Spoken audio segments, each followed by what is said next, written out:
amigo, olá minha amiga, estamos aí de volta no nosso terceiro podcast, o nosso podcast.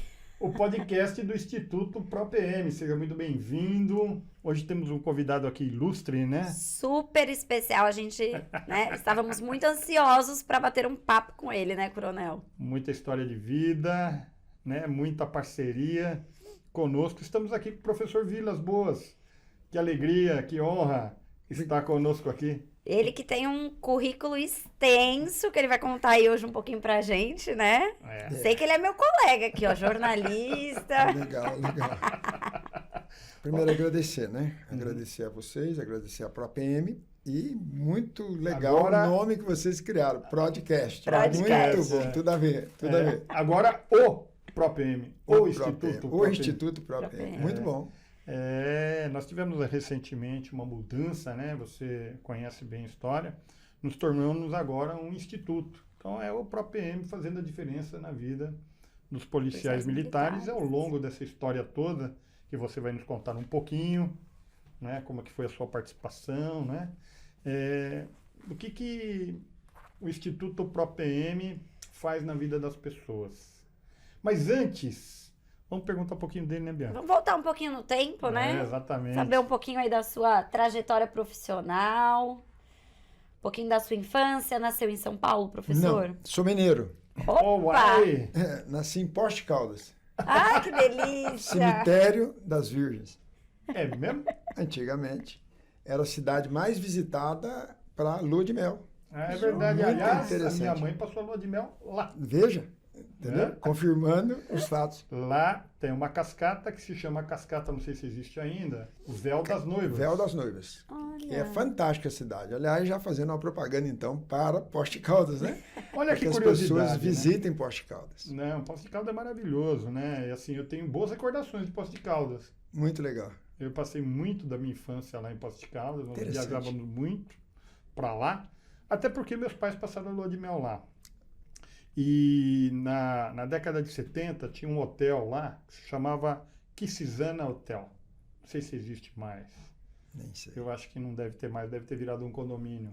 Mas era o Kissizana. Então, aí os amigos de Poços de Caldas, se quiser, deixe nos comentários aqui, ó. Né? Fale um pouquinho de Poços de Caldas pra gente, Daí já meu que é a nome, terra do professor. daí meu nome, Cornel. Vilas Boas, lá é uma família tradicional de Poços de Caldas. E aí, lá no centro, tem loja de materiais de construções. Vilas Boas, tem Hotel Vilas Boas, uma empresa de ônibus. Tinha o Hotel Kissizana também. E aí tinha também. Então, respondendo a sua pergunta, mineiro. Uai, sou. Uai! Sou. Que maravilha. Minas Gerais aí com vários talentos, né? Brasil afora. Voltando só um pouquinho de Poços de Caldas, nós temos o teleférico lá. Teleférico. Muito bom. Lindo, né? Muito bom. E cristais também, né? Cidade fantástica na área do vidro. Quanto tempo São Paulo até Poços de Caldas? Pertinho. 2 horas e meia. Nossa, 3 horas no máximo. É região aqui das estâncias É a primeira hidrominerais. cidade de Minas Gerais, após o estado de São Paulo. Passa Águas da Prata, aí você já está em Poços de Caldas. Pertinho. Região serrana aqui, né? Bonita. Lugar realmente agradável. Lugar realmente bonito. Muito bonito mesmo. Preciso ir lá matar a minha saudade de Poços de Caldas. Aí. E a família tá lá ainda? Tá aqui? Se você perguntar quanto tempo eu morei em Poços de Caldas, eu devo ter morado, talvez, nessa vida, 3 meses. Nasci apenas em Poços de Caldas.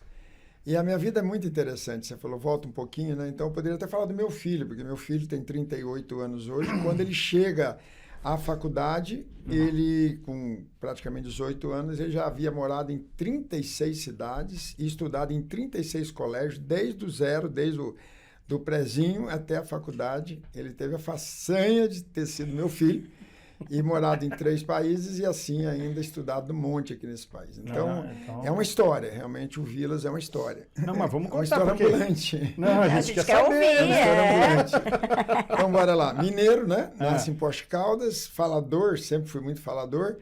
Naturalmente, meu irmão militar do Exército, meu pai falecer, o Alírio Vilas Boas. Está em São Caetano. São Caetano. E aí ele entrou no Exército muito jovem, coronel, com 16 anos. Na época podia voluntário, né? E foi isso que segurou a onda da minha família. O pai faleceu, ele levou a nossa família para Lorena.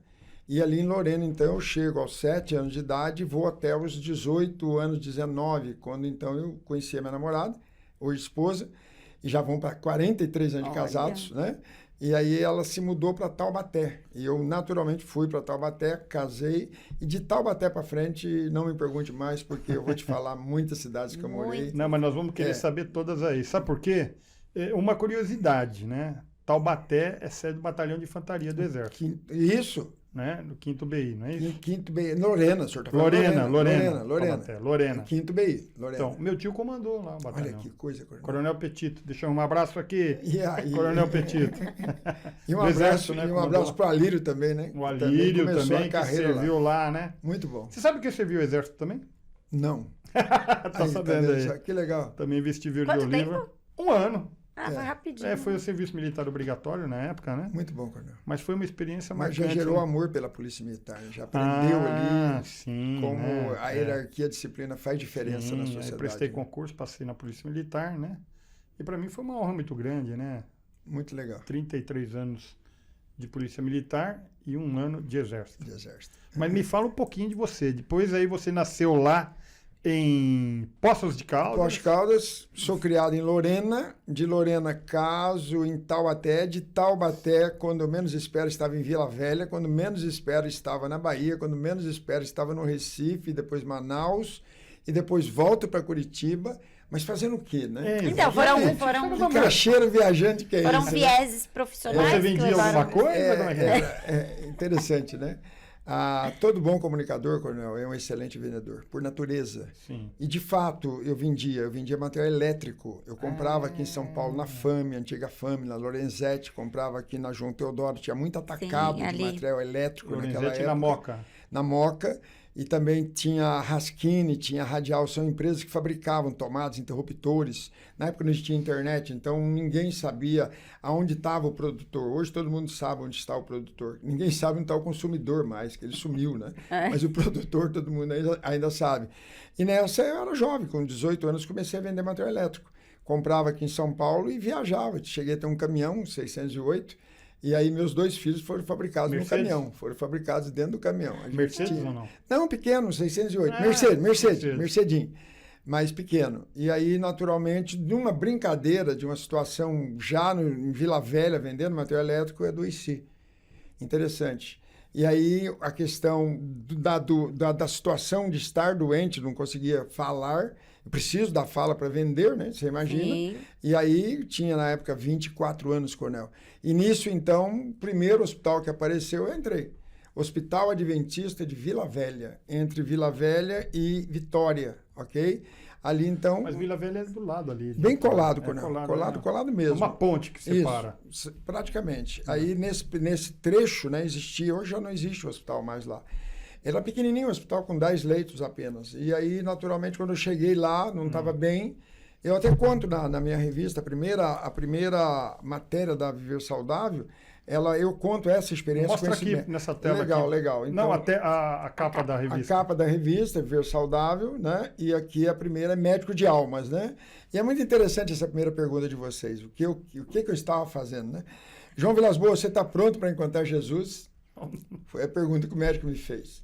E aí você imagina, eu doente, jovem, e o médico me pergunta isso, aí está aqui na matéria, né? Foi a pergunta que me fez o Dr. Daniel José dos Reis, à época médico cardiologista e diretor do Hospital Adventista de Vitória. Durante a minha internação, pensei, né? Estava prestes a morrer e não sabia, a ponto do médico me perguntar se eu estava pronto para encontrar Jesus. Muito interessante. Pouco essa você pergunta. Sabia Nem que era um outro sentido. Um renascer, por isso que a matéria é Médico de Almas. Ele queria que eu indagasse como ter uma melhor saúde, que nós temos obrigação com a nossa saúde. Nós não podemos comer de tudo, nós não podemos levar a vida na intemperança, nós não podemos levar a vida como eu levava, à base de coxinha e Coca-Cola. Então chega uma hora que você adoece. Com certeza. E daqui a pouco vamos estar falando dos policiais militares, e infelizmente também é uma prática. Olha, muitas vezes não se alimentam. Coxinha. Isso. Daí refrigerante, o apelido, né? Que pejorativo que às vezes coloca a gente. Porque coxinha é exatamente isso, parar na padoca e comer uma coxinha. Mas lá na frente vai trazer doenças, infelizmente. Sim. Então você tem que dominar a sua motivação daquele momento de comer qualquer coisa. É melhor entre uma coxinha, entre uma coisa assim, um suco de laranja, é melhor na hora do almoço, menos gordura, uma salada. Mas isso é o que está na matéria da revista. Ele começou a me ensinar isso. E ao me ensinar isso, me encantei, porque você começa a perceber que você é dono da sua história. Você pode ter saúde. Você não pode. Dono das suas escolhas, doente. Né? Você não deve ficar doente. Não podemos ficar doentes. Isso com 24 anos. Com 25 anos, exato, coronel. Aí, resultado, ele falou, professor, não era nem professor, ele falou, João, você é muito jovem para estar doente. Você não era para estar doente. Não tem lógica. E eu era grandão, tinha 93 quilos, um homem forte. E, no entanto, ali, prostrado, 10 dias no hospital, mal, todo inchado. E aí, resultado, operou a amígdala, né? E eu já tinha 2 meninos nessa época, tinha a Mariela.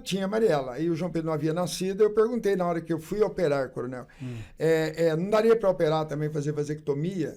Aí ele falou, mas por que você está perguntando isso? Porque não quero ter muitos filhos, eu viajo muito. Eu já sempre tive uma responsabilidade nesse sentido. E hoje o ProPM, que nós vamos chegar também, patrocina a cirurgia de vasectomia. Para que haja um planejamento familiar.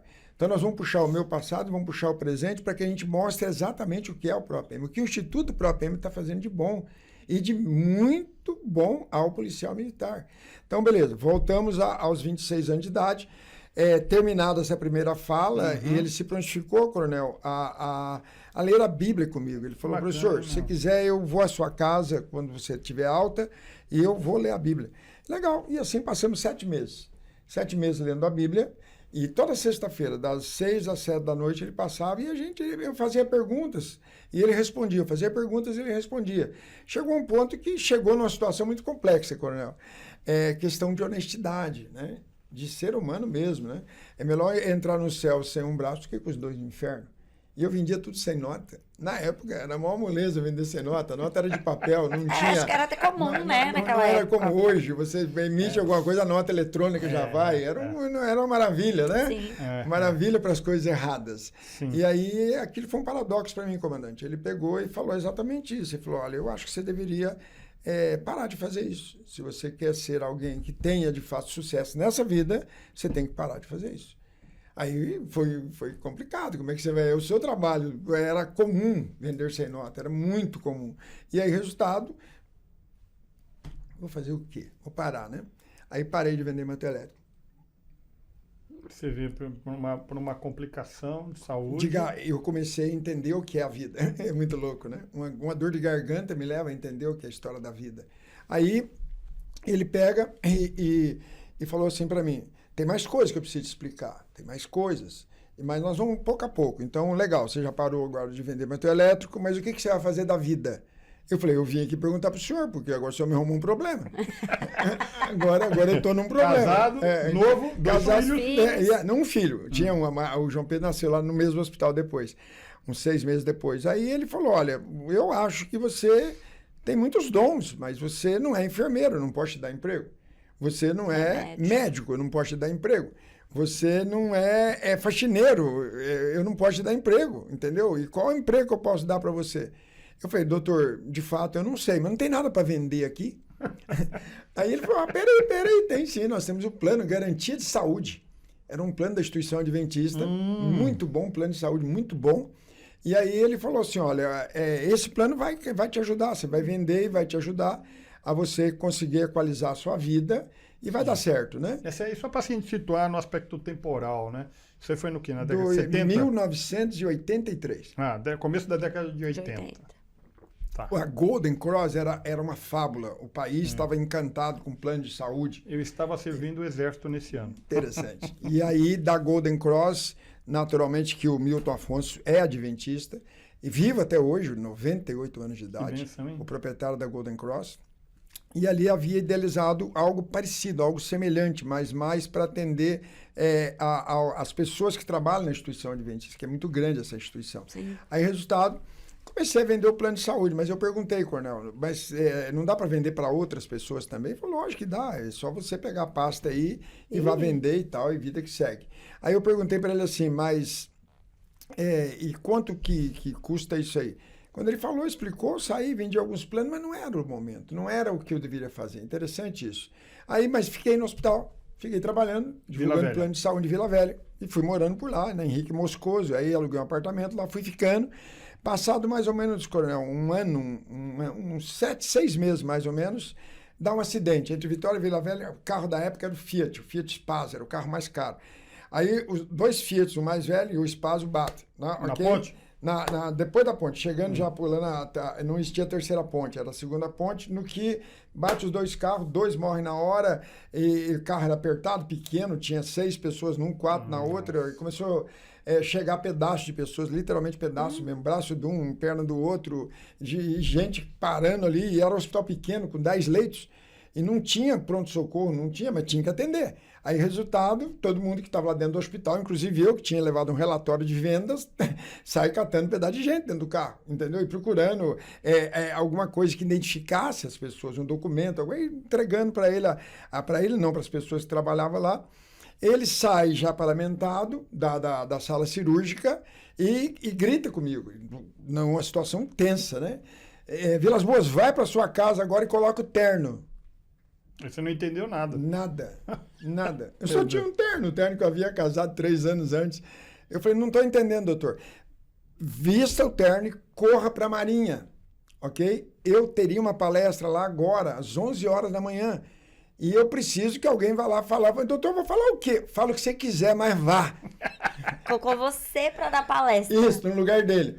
Na época era fax. Aí mandou um fax para a Marinha apresentando agora, virei professor.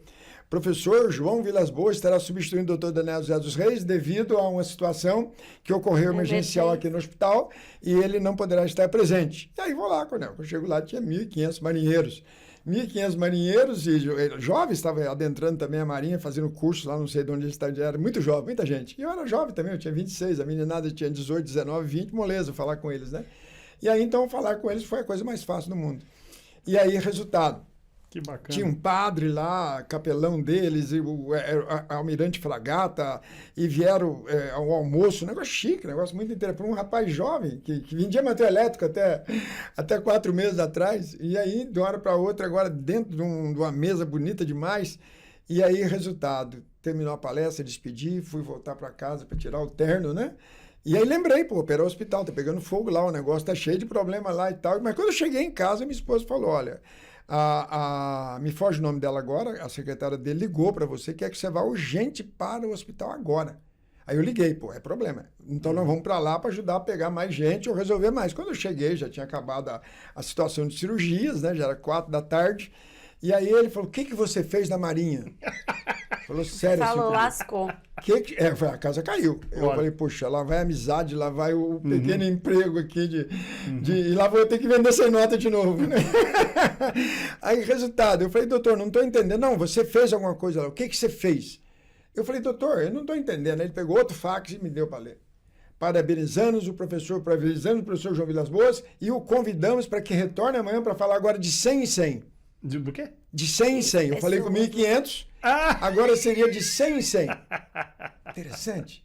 Fala para uma companhia, então. Eles queriam agora palestras mais longas para menos pessoas. Mas nessa primeira palestra que você deu aí para os 1.000, você falou sobre o quê? Eu só contei a história de Poste Caldo, eu só contei a história dos doces, eu só contei a história do material elétrico, e só contei a história de estar internado no hospital, que parei de vender sem nota e aconselhei que todos... da sua vida, né? Lógico, aconselhei todos os meninos a não ser desonestos, a casarem, serem pessoas de bem, serem marinheiros de fato. E se encantou todo mundo, eu só falei a verdade, Coronel. O legal é que verdade não faz curva. Sim. Isso é que é legal. E aí, então, na manhã que eu volto, né? Eu volto para lá para dar mais agora uma palestra, era uma por dia, durante 15 dias.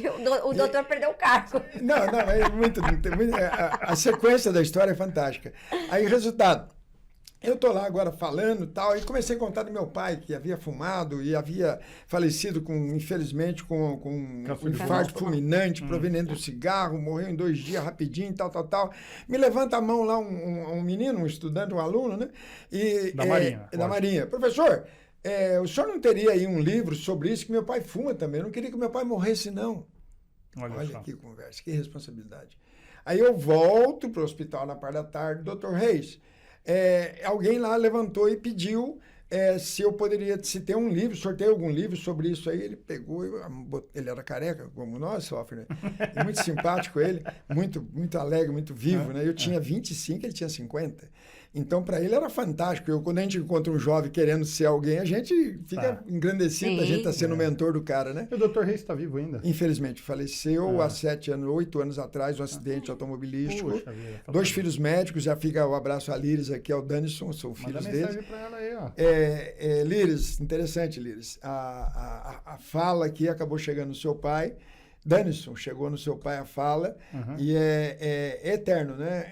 Exupéry fala que no Pequeno Príncipe você se torna eternamente responsável por aquilo que você cativa. E naturalmente o Dr. Reis me cativou. Então, embora hoje já falecido, né? O coronel me acaba de perguntar se ele estaria vivo e seria muito bom que ele estivesse. Ele tinha muita saúde. Está entre nós. Muita saúde. Está entre nós. E aí o mais interessante, comandante, é que aí ele bate a mão na careca dele e falou: seu negócio não é vender plano de saúde. O seu negócio é colportagem. Eu falei, com o quê? Com o quê? Eu nunca tinha ouvido essa palavra, colportagem. Eu falei, que palavra que é essa? Mistura de comportamento com reportagem? Quase.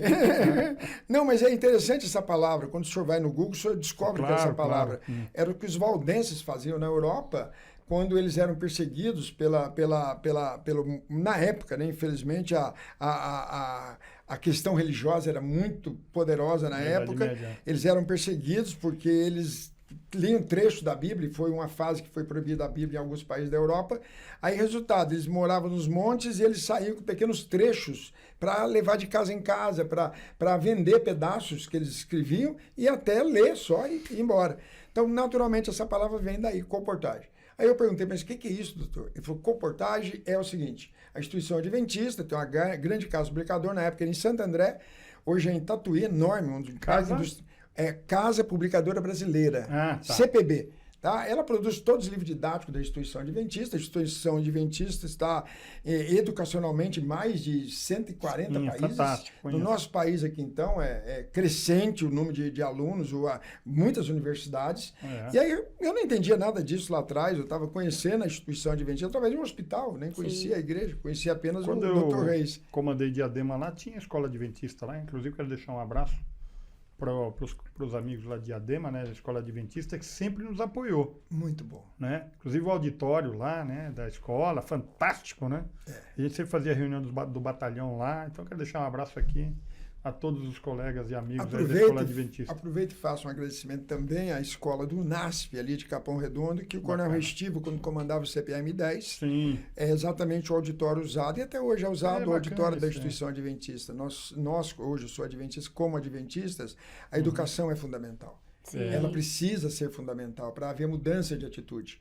Mas voltando, aí resultado, mas como é que é essa situação? Existe um livro, sim, Fundo Banco dos Réus, e você compra, existe um departamento da igreja chamado Serviço Educacional e Saúde, hoje é Instituto Vida, e é lá em Vitória, vou te apresentar, me ligou, apresentou por telefone, e olha, tem um rapaz aqui que está conosco já há uns 4 meses, muito bom de venda, e ele gostaria de vender esse livro, que tem um pessoal da Marinha que pediu. Aí eu cheguei lá e olhei um livro, hoje eu sou autor de um livro sobre estresse, né?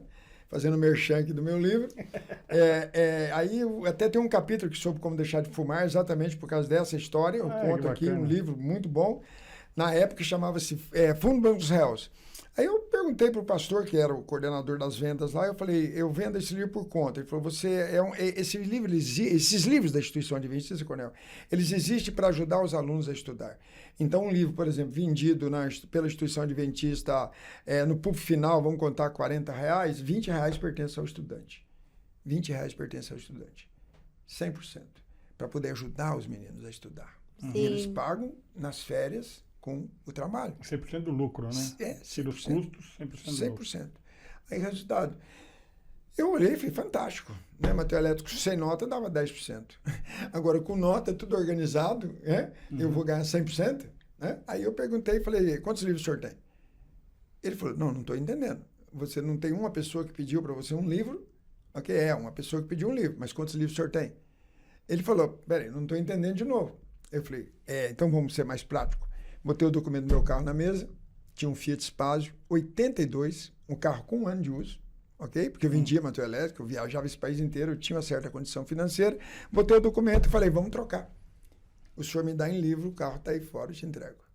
Deu 3 combis de livro. 3. Encheu 3 combis de caixa de livro. Agora eu volto para minha casa. Desempregado, não vendendo mais sem nota, ok? E sem carro. E sem carro agora, e uma perua abre a porta e começa a entrar a caixa de livro. E ao invés do dinheiro, livro. E a minha esposa olha e separou de mim.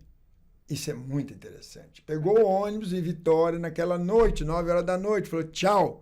Tô indo embora. Pô, esse cara é maluco. Esse homem é doido, porque, peraí, eu tinha uma loja em Vila Velha quando eu conheci essa história de não vender sem nota. Acabei com a loja de uma hora para outra, tô lá tentando entender o que é um hospital, tentando vender plano de saúde, não era minha praia. Aí, resultado, agora acabou o próprio carro. E agora? Ela tinha razão. Aí eu falei, e agora? O que é que eu faço?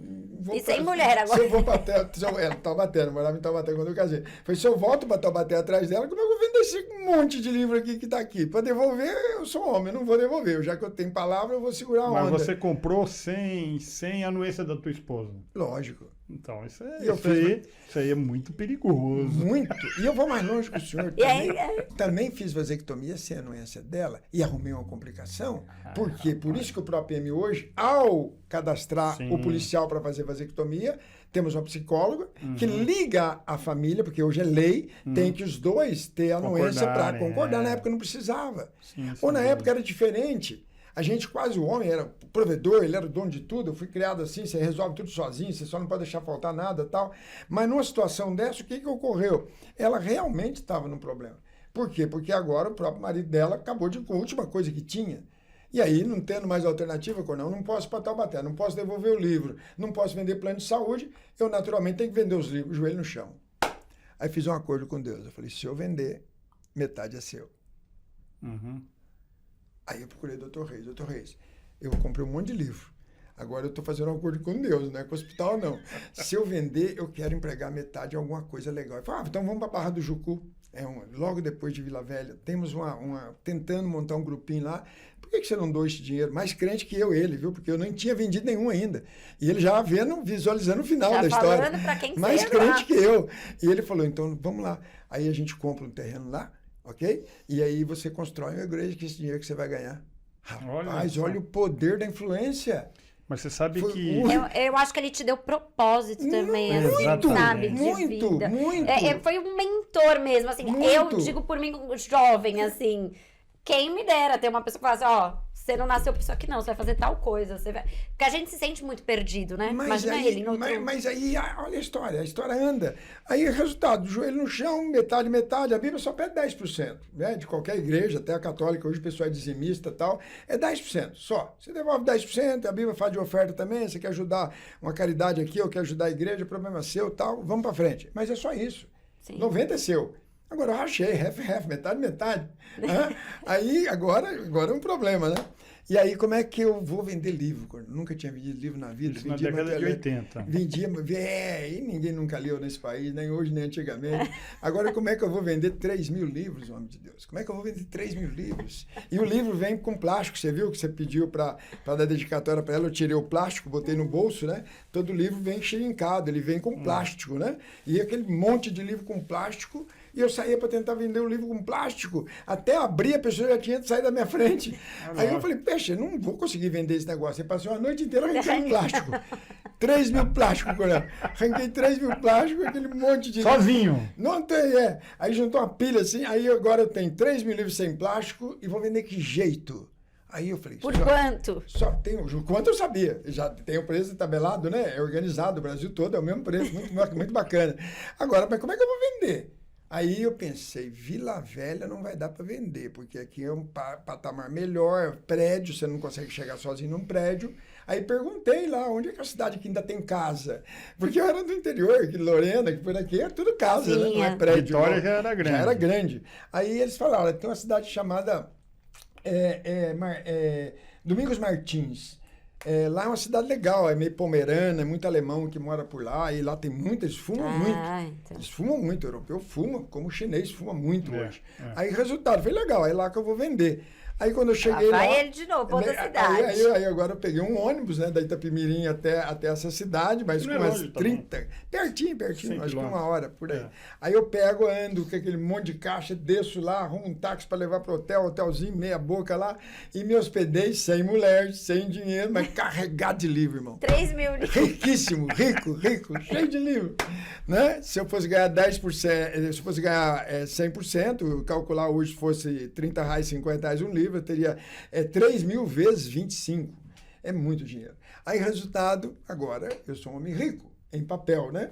Mas não tenho outro papel que eu queria. É o dinheiro. Aí, o que eu fiz, comandante? Fui falar com o prefeito da cidade. Contei a minha história do hospital, tinha foto com o Dr. Reis, confirmei tudo que tinha acontecido. Tinha um documento, e tem até hoje, depois eu vou mandar para você e para você, da Marinha de 1983, o fax, até hoje eu tenho. Eu plastifiquei, muito bacana, e eu tinha o documento e mostrei. É o início de tudo. Lógico, né? Aí o prefeito deu crédito. Ele falou, mas como é que você... Não era senhor à época, tinha 26 anos. Como é que você vai vender os livros? Eu falei, olha, primeiro que eu acho que o melhor não é vender não, prefeito. Ele falou, mas como assim? Eu falei, vamos fazer uma campanha de prevenção ao tabagismo.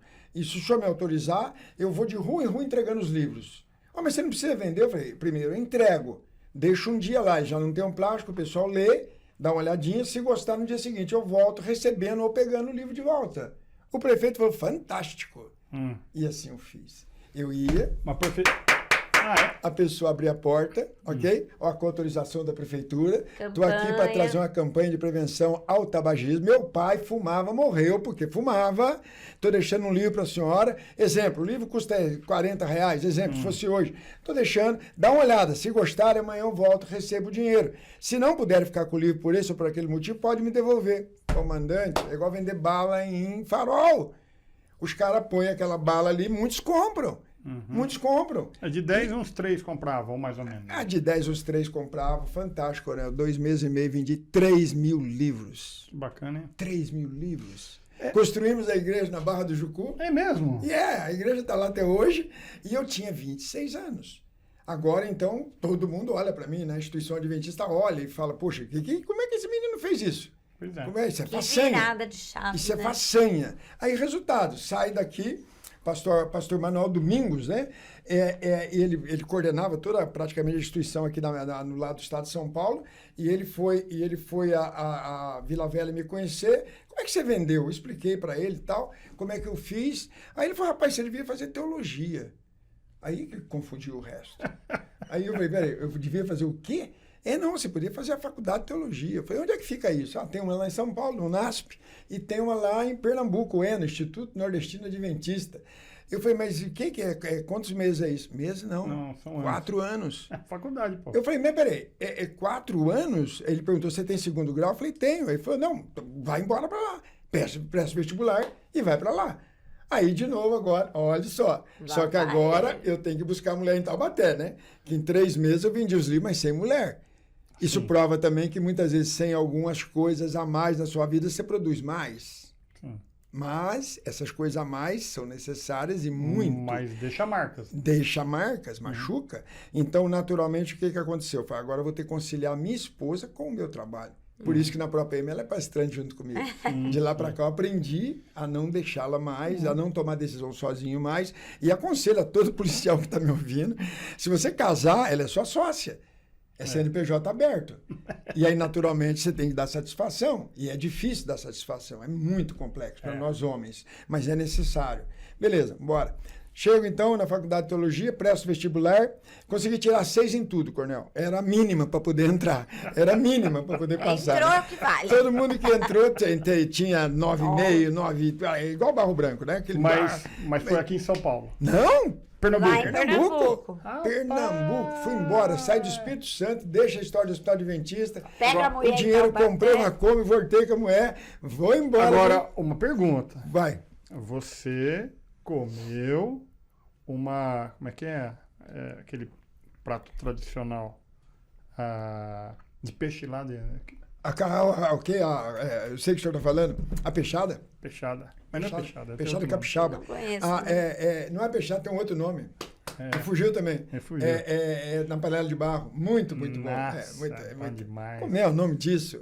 Eu tenho um amigo meu que gosta muito disso, o Júnior. Coloca aqui nos comentários, vocês são de capixaba aí, bota aí. Eu vou perguntar pro amigo meu, Júnior. Júnior, manda o nome aqui, como é que é aquele negócio lá, capixaba.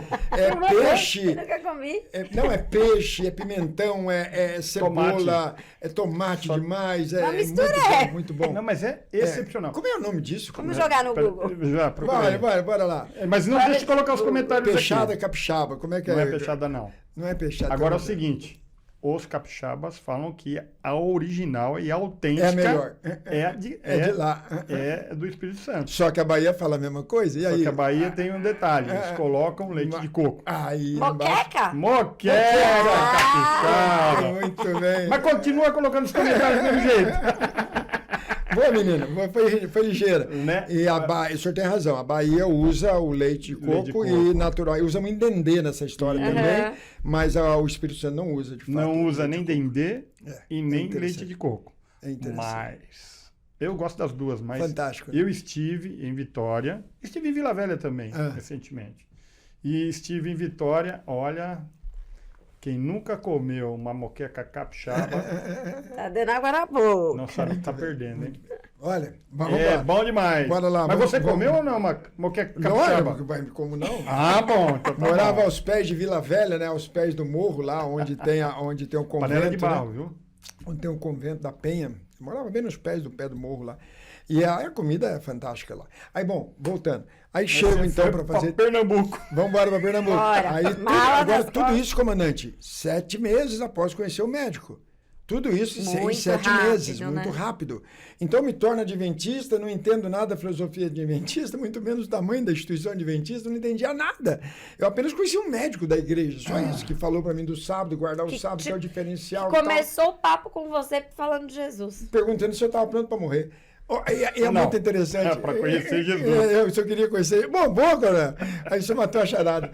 Ele estava perguntando se você está pronto para conhecer Jesus, não, né? Para morrer. Eu já estava pensando que era a morte, ele queria me ensinar a vida, mas vamos embora. Aí eu chego lá em Pernambuco e vou fazer o que agora, né? O dinheiro que sobrou, eu fiz a igreja, o dinheiro que sobrou minha parte, comprei uma Kombi novinha, e aí eu vou, então, de Vila Velha até Belém de Maria. Não estou falando Pernambuco, não, Recife, não, estou falando no final do sertão de Pernambuco. No interior. Interiorzão, depois de Caruaru, depois de Palmares, depois de Caruaru. Juazeiro. Lá bem lá Ceará, né? Ceará. É uma cidade chamada Catende, um lugar pequenininho assim. Dentro tinha uma cidade chamada Belém de Maria, menor ainda. Um rio que só tinha caramujo, povo pobre, infelizmente pobre. Os anos passaram, aquilo melhorou. Hoje é uma pujança aquele estado lá, hoje é uma pujança aquela pequena cidade. É no Vale de São Francisco ou não? Não é. Ela é para frente um pouquinho de Palmares, aí só entre Catende, chega lá. Já estamos chegando na Bahia. São Francisco morre na divisa mas também chega a Petrolina. Com Alagoas, né? Não chega por ali também, aqueles pedaços lá? Porque agora você tem o braço, né? Aí vem lá do Rio São Francisco e acaba chegando esses pedaços todos. Mas resultado, comandante, chego lá agora com a Kombi, com a esposa e 2 meninos. A menina tinha 1 ano e 8 meses, o moleque tinha 6 meses, nascido no hospital de 7 meses, nascido no hospital adventista, e agora prestava vestibular, que jeito, fazia anos que eu não estudava. Eu terminei o 2º grau com 18 anos e voltei a querer fazer uma faculdade com 25. Só vendi material elétrico nesses anos todos, nunca pensei mais em bom de conta demais, porque o vendedor tem que ser bom de conta, mas só sabia fazer conta. Não entendia nem inglês, então. Estudei no colégio público, malemagem, a gente aprendia qualquer coisa de inglês, no vestibular tinha inglês. E aí deu uma providência de Deus, o melhor de inglês da parada lá, naquele período, e hoje é um dos melhores líderes da instituição adventista, mora em Washington, Elias Brasil, já fica meu abraço para você, Elias, para a Mágila. Aí, resultado, que a esposa dele, qual a dificuldade que você tem? Eu falei, inglês. Aí pegou, me ensinou inglês. Me ensinou inglês, mas assim, de 2, 3 semanas só para poder prestar o vestibular. Consegui tirar 6, raso mesmo, mas passei, entrei.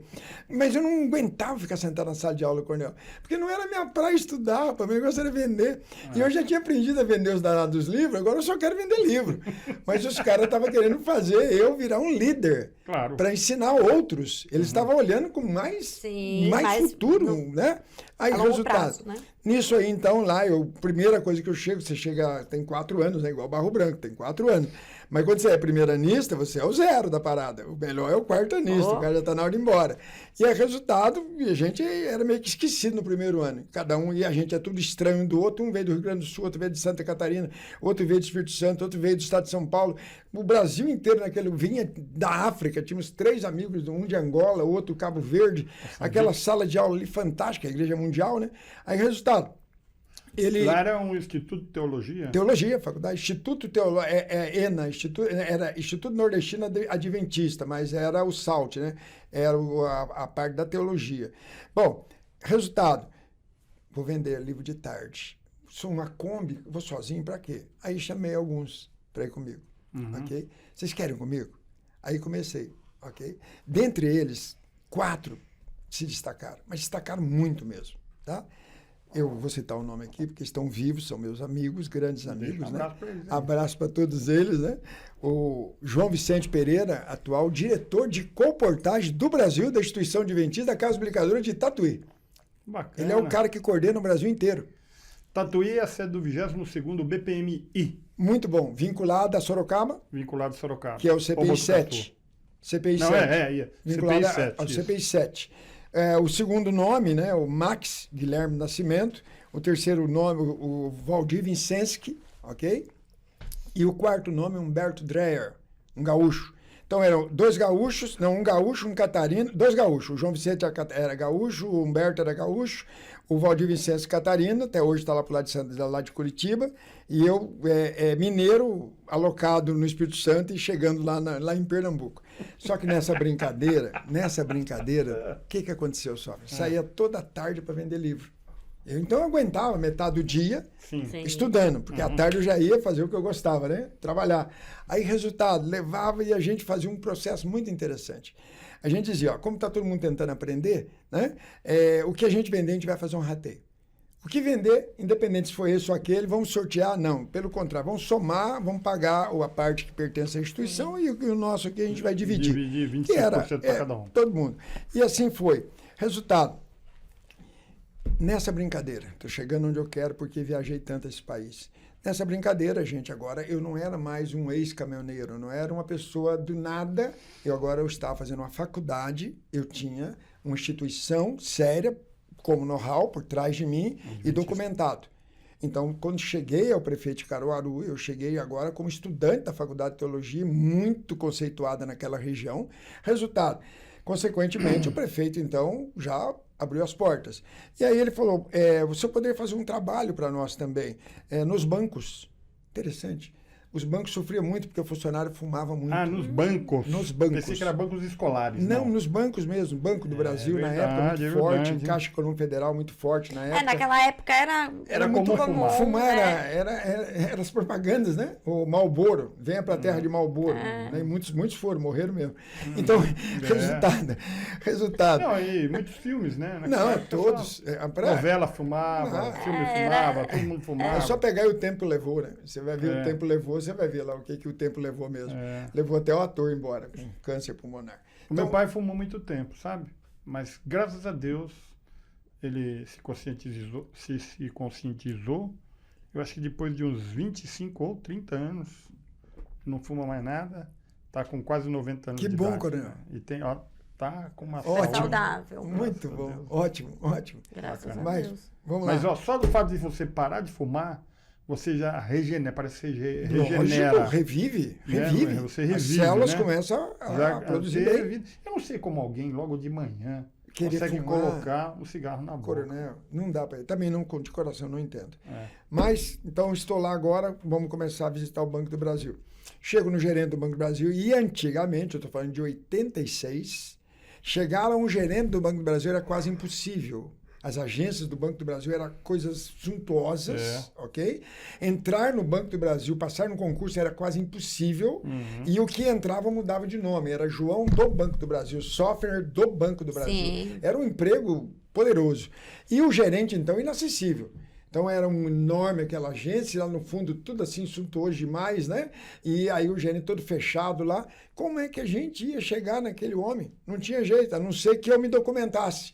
Aí comecei a fazer pequenas palestras agora na prefeitura, ok? Documentei. Aí fui num outro local.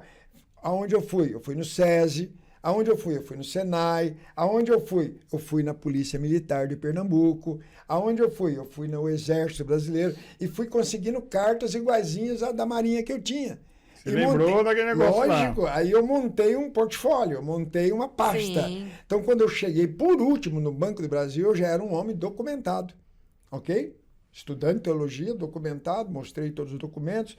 O gerente falou assim para mim, olha, eu não posso autorizar você a fazer a palestra aqui. Embora o objetivo é fantástico, eu entendo, é necessário, eu preciso, ok? Mas eu não posso, porque eu sou o gerente da agência. Tem que falar com a comunicação. Eu não sou o médico do banco. O banco era tão forte que existia em Brasília o DEASP, é o Departamento Médico do Banco do Brasil para o país. E cada estado tinha o CEAF, DEASP, CEAF, coisa assim, se me lembro bem. Aí, resultado, eram os médicos estaduais. Aí ele me mandou para o médico estadual. Aí eu vou ao médico em Recife. Você foi lá para Recife. Fui para o Recife. Apresentei a mesma situação para o médico e tomei o mesmo não. Aí, não acredito. Aí ele falou, esse projeto Só já é idealizado por Brasília, ainda está sendo implantado o 5S naquela época, né? O quarto S é o S da saúde, e vai ter o curso de como deixar de fumar. Talvez dê certo para o senhor encaixar por aí. Então, como a instituição de vocês é muito grande, se você for a Brasília, olha, eu estava em Pernambuco, se você for a Brasília e eles deram um documento para você, você naturalmente tem o país todo aberto. Não teve dúvida, foi para Brasília. Peguei a primeira passagem que achei, vou para Brasília. Mas você foi de avião? De avião, aí eu saio agora, vou de avião para lá, chego lá no Recife, lá em Brasília, agora, tenho toda a estrutura para chegar, né? Sim. Porque o próprio médico de Recife me encaminhou. Sim. Que havia um bom projeto da instituição adventista para que as pessoas deixassem de fumar através do livro chamado Fumo no Banco dos Réus, ok? E que eu era um estudante da faculdade, me deu uma referência. No Banco dos Réus. Fumo no Banco dos Réus. Depois coloca na internet um livro antigo, deve ter no sebo por aí, mas era um best-seller. Na época, muita gente comprava esse livro e muita gente deixava de fumar, Coronel. Aí, resultado, chego a Brasília... Você lutava contra o sistema, então? Sempre. Você lutava contra o establishment da época? Sempre. Mas até hoje nós lutamos. A PM luta contra o establishment. Nós, para a PM, hoje, combatemos o quê? Nós estamos combatendo a ansiedade. Sim. Nós estamos combatendo a depressão. Nós estamos combatendo o suicídio. A própria PM também luta contra o Estado. O Instituto. O Instituto, né? É difícil para... Não, mas sabe o que é? PM. Deixa eu falar um negócio. Foram só 22 anos falando PM. Exatamente. E agora de 7 meses, 6 meses para cá, mas eu vou conseguir, comandante. Até o final desse podcast eu prometo que eu consigo. É só para situar a galera. Mas é brincadeira, está totalmente perdoado pelo trabalho que você realiza. Sem dúvida, sem dúvida. Aí o que ocorre, Coronel? E minha amiga aqui. Na hora, então, o médico lá, ele de Brasília, tem também essa carta até hoje, a qual estimei muito, por muitos anos, me abriu muitas portas. E aí, naturalmente, ele deu o documento, me autorizou. Lá em Brasília? Me deu em Brasília o documento para visitar todas as agências do Banco do Brasil no país. Que benção, meu. 5.387 cidades nós temos nesse país, eu conheço 1.180 cidades. Eu quero... Pelo Banco do Brasil. Eu quero só... Durante 22 anos, viajei. E a esposa nessa história toda? Aí agora ela aprendeu a dar palestra, Mas né? eu quero só aproveitar... Eu treinei a minha esposa. Antes de você falar da esposa, eu quero só aproveitar e ler aqui, né, Romanos 13:1. Ok. Porque quem concedeu essa autorização para você foi uma autoridade do Banco do Brasil, não foi? Sim, o diretor médico do país. Tá. Então, o que diz Romanos 13:1? Isso serve para nós policiais e qualquer autoridade deste país e de qualquer nação. Todos devem sujeitar-se às autoridades governamentais, pois não há autoridade que não venha de Deus. Interessante. As autoridades que existem foram por ele estabelecidas. Então veja a responsabilidade que uma autoridade tem. Um policial militar, imagina, um policial militar tem, né? E todos aqueles que creem em Deus, né? Que são tementes independente a Deus, de religião, se ele crê em Deus, ele já tem um comandante. Sim. Já tem, então, a autoridade, seja ela qual for, né? Uma autoridade eclesiástica. Um professor. Um professor que é uma autoridade, né? Com certeza. Moral, né? Você sabia de uma peculiaridade? Eu ia até perguntar no programa anterior, né? No podcast anterior, no nosso podcast anterior, para o Américo, nosso presidente, né? Que esteve aqui no último podcast. é uma curiosidade japonesa, né? O imperador do Japão, o único que ele reverencia, porque ele tem que ser reverenciado por todos, né? Mas o único em que ele abaixa a cabeça, sabe para quem que é? O professor. Olha que coisa. Entendeu? É o único em que o imperador reverencia. Interessante. Porque é do professor, né? Que saem todas as pessoas, todas as profissões. É verdade. Olha só que interessante. Né? O soldado reverencia o imperador. Interessante. Mas o imperador reverencia o professor. Então, tem... aqui nossa homenagem a aos todos professores, os professores. Com né? certeza. E aí eu chego... E mamãe, né? Foi 30 anos professora. Eu vou voltar já na... Aí, esposa. Mas vamos voltar na esposa e vamos voltar lá no médico e vamos voltar na história do Banco do Brasil, a consultoria de muitos anos. E aí, resultado. Só para enfatizar mais esse conhecimento que o senhor tem com relação ao professor. Anos depois, formado e tal, fui para a América fazer um mestrado de saúde pública. E aí, nos Estados Unidos, eu cheguei em Massachusetts. Mas você estava em Brasília, né? Não, vou voltar lá atrás, mas só para falar do professor.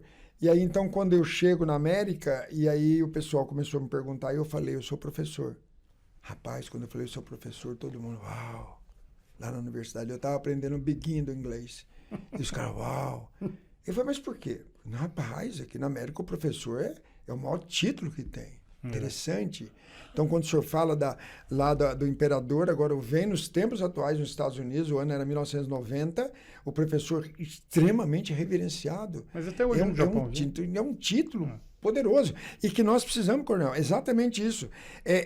Entendermos que o professor faz a diferença. Quando você vai no Barro Branco, quando você vai a Pirituba, quando você vai no Cefap, quando você vai na ESB, o senhor tem aqueles policiais professores. O senhor imagina, ele além de ter a carga que ele tem com relação ao conhecimento da Polícia Militar, ele tem agora a responsabilidade de transmitir. Em apenas 1 ano e 2 meses o polícia muda. Ele presta o concurso, exemplo agora, 46 mil policiais prestaram o concurso, apenas 1.000 e pouquinho entraram. Esses 1.000 e pouquinho, em 1 ano e 2 meses, são outras pessoas. Sim. Tudo. Muda tudo. Muda tudo. Muda, Voltando, vamos voltar então para o Banco do Brasil. O Banco do Brasil me deu essa autorização e aí então foi suave na nave, né? Foram os 4 anos de teologia, viajando pela Varig e naturalmente dando palestra no país todo, vendendo muitos livros e nesta então ajudando muita gente, ensinei muita gente a vender livro. Porque a Bíblia fala que de graça tu recebeu, de graça você deve dar, né? E assim a gente faz, Coronel. Há menos de 1 mês atrás, agora eu estava em Resende, treinando a equipe lá de jovens, 12 jovens que estavam lá fazendo a mesma coisa. Depois de 30 anos de formado que eu tenho, 33 anos de formado, a instituição faz a mesma coisa até hoje. Eles estudam, eu estava com a menina lá, o nome dela, por sinal, Lorena, né? E um abraço para ela estuda no NASP. Ela faz o 8º período de psicologia, o NASP de Engenheiro Coelho. O NASP é a Universidade Adventista de São Paulo. Ah, tá. NASP. Tem em São Paulo e tem em Engenheiro Coelho. E tem também em Hortolândia. É um trio, ok, de universidades. A psicologia que ela faz, ela está no 8º período lá em Engenheiro Coelho. E aí eu fui lá, eu e minha esposa fomos lá falar com os meninos. E aí a reportar a gente lá atrás, a vida da gente volta. Eu encontrei meninos lá de 19, 20 anos, 22 anos fazendo pedagogia, fazendo isso, fazendo jornalismo, fazendo isso, aquilo, e precisando vender os livros para poder pagar o estudo. Isso é muito bonito. Sim. Não é o pai dele pagando, não é a mãe dele. A maioria, quando formar, vai ajudar os pais que são carentes. Olha que instituição, que educação que já ensina para o cara tem que trabalhar. E é bíblico, né? O que não trabalha, não coma. É muito certo isso. Agora eu vou naturalmente ficar nas costas dos meus pais, eu não trabalho, eu tenho celular caro, eu tenho isso caro, eu tenho aquilo caro, mas eu nunca fiz nada por isso. É o nem da vida. Não faço, não estudo, não trabalho, mas eu quero. E eu quero bens cada dia mais caros. E os meus pais sofrem por isso. Isso é um outro ponto de um outro podcast, onde nós podemos falar de família, que é um ponto muito necessário hoje a todo mundo, inclusive a policial militar. O senhor vai ser mais requisitado aqui. A gente vem com e querem agora, né? E se não der, eu não pedi para nascer. Você escuta isso. Eu escutei do meu filho. Ok? João Pedro tinha 15 anos, eu não pedi para nascer, eu também não pedi para você vir. Eu estava tendo relação sexual com sua mãe, você veio porque você quis. E você é o melhor, porque eram 399 milhões de espermatozoides, você chegou na frente, você é o cara. Portanto, a partir de hoje, vai trabalhar, ok? Tirei ele da escola à parte da manhã, botei ele à noite para estudar no colégio lá no Recife, e naturalmente foi trabalhar. Mas como é que você vai arrumar emprego? O jovem não pode trabalhar. Eu falei, pode, eu tenho amigos. Aí foi na Picante, o Dadá, botei ele para trabalhar num restaurante. Ele falava fluentemente inglês, já havia morado 3 anos na América, ele sabia falar, então, naturalmente, a perna inchava, desinchava. O salário era R$183. Por que a perna inchava? Porque é garçom, fica o tempo todo em pé. Tá. Ele das 8 da manhã até as 6 da tarde em pé no restaurante. E ele começou no boas-vindas em inglês para os gringos que vai lá passear. A perna inchava, desinchava, o primeiro salário, 183. Salário mínimo, né? Recebeu. Aí eu falei, poxa vida, né? Agora ele vai comprar o que ele mais sonhava, um tênis, né? E aí você pensa que ele comprou tênis? Negativo. Aí ele comprou óculos, fez isso, comprou aquilo, sobrou dinheiro, comprou uma prancha de surf. Mas, peraí, mas com o meu dinheiro só comprava o que ele queria? Não, ele comprava o que os colegas queriam. Esse é o ponto.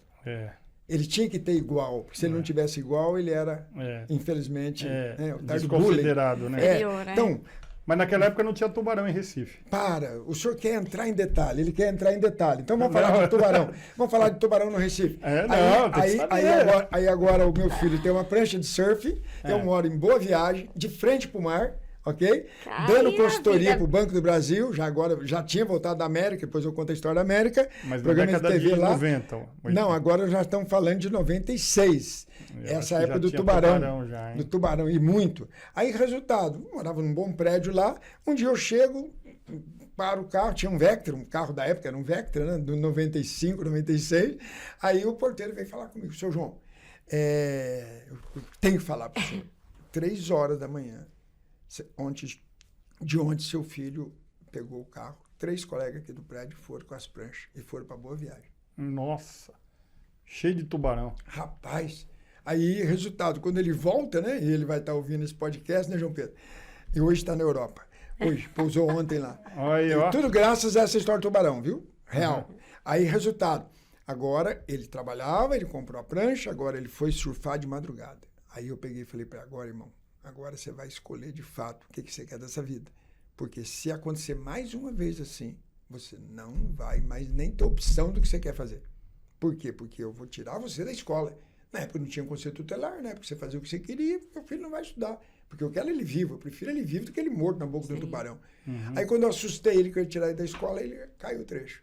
Mas já trabalhava. Mas de madrugada, ainda à noite? De madrugada, 3 horas da madrugada, madrugada, Cornel. Pelo amor de Deus. E aí, aí eu fiquei sabendo que a molecada tudo fazia isso lá, aí eu fui nos bombeiros lá da beira da praia, foi isso. Eu fiquei elogiado nesse quartel do Corpo de Bombeiros em Boa Viagem. Muito bom lugar. Aqui, ó, só um comentáriozinho. No último ano da academia, em 87, nas férias de julho, a gente aproveitava e saía pedindo carona, né? Olha. Então saí pedindo carona pela Dutra, olha, 87, cadete, último ano, fardado, desarmado, viajando pelo Nordeste, fui de avião daqui até o Rio, nunca tinha andado de avião na vida, pela FAB. Muito bom, comandante. Aí depois pegamos uma carona de Brasília, porque foi até Brasília, a gente queria até Fortaleza. Conhecer tudo. Aí de Brasília nós fomos até a Bahia de ônibus, aí de ônibus, eu e mais um colega, o Leandro, um abraço aí, Leandro. Aí fomos lá para Bahia, da Bahia nós fomos parar em Alagoas, Maceió, de Maceió em Recife, Boa Viagem. Mas naquela época tinha os Recifes, tinha o que protegia. O que protegia, que era artificial, né? Mas não tinha tubarão naquela época. Não tinha. Era diferente. Segundo a história, Cornel, é que... Por causa do porto, né? O porto foi chegando, os manguezais foram perdendo a situação, ok? E os tubarões também começaram a perder comida. Então começaram a invadir. Invadir virou, né? Então, o ano de 96 morreram mais de 40 pessoas. Quer dizer, surfista na praia é foca. Foca é comida de tubarão. Tubarão. E aí, resultado, voltando para nós... Mas aí, nesse momento, assim, você sentia que a sua vida, você falava, pô, venci... Minha vida aqui, ó, eu que vendia lá material, agora tô aqui, tô trabalhando pro Banco do Brasil, tô aqui em Boa Viagem, o que você falava? Mas vamos voltar então, antes da Boa Viagem? Você se sentia, tipo assim, realizado? Tipo, nossa, agora tô brilhando aqui. Você se sente realizado? Vamos ser sinceros. Não. Não, eu não me sinto. Você se sente realizado? Não.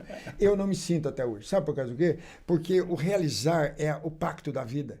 Você tem que estar sempre sonhando, você tem que correr atrás, tem que fazer um curso de inglês aqui, cabe ao policial militar.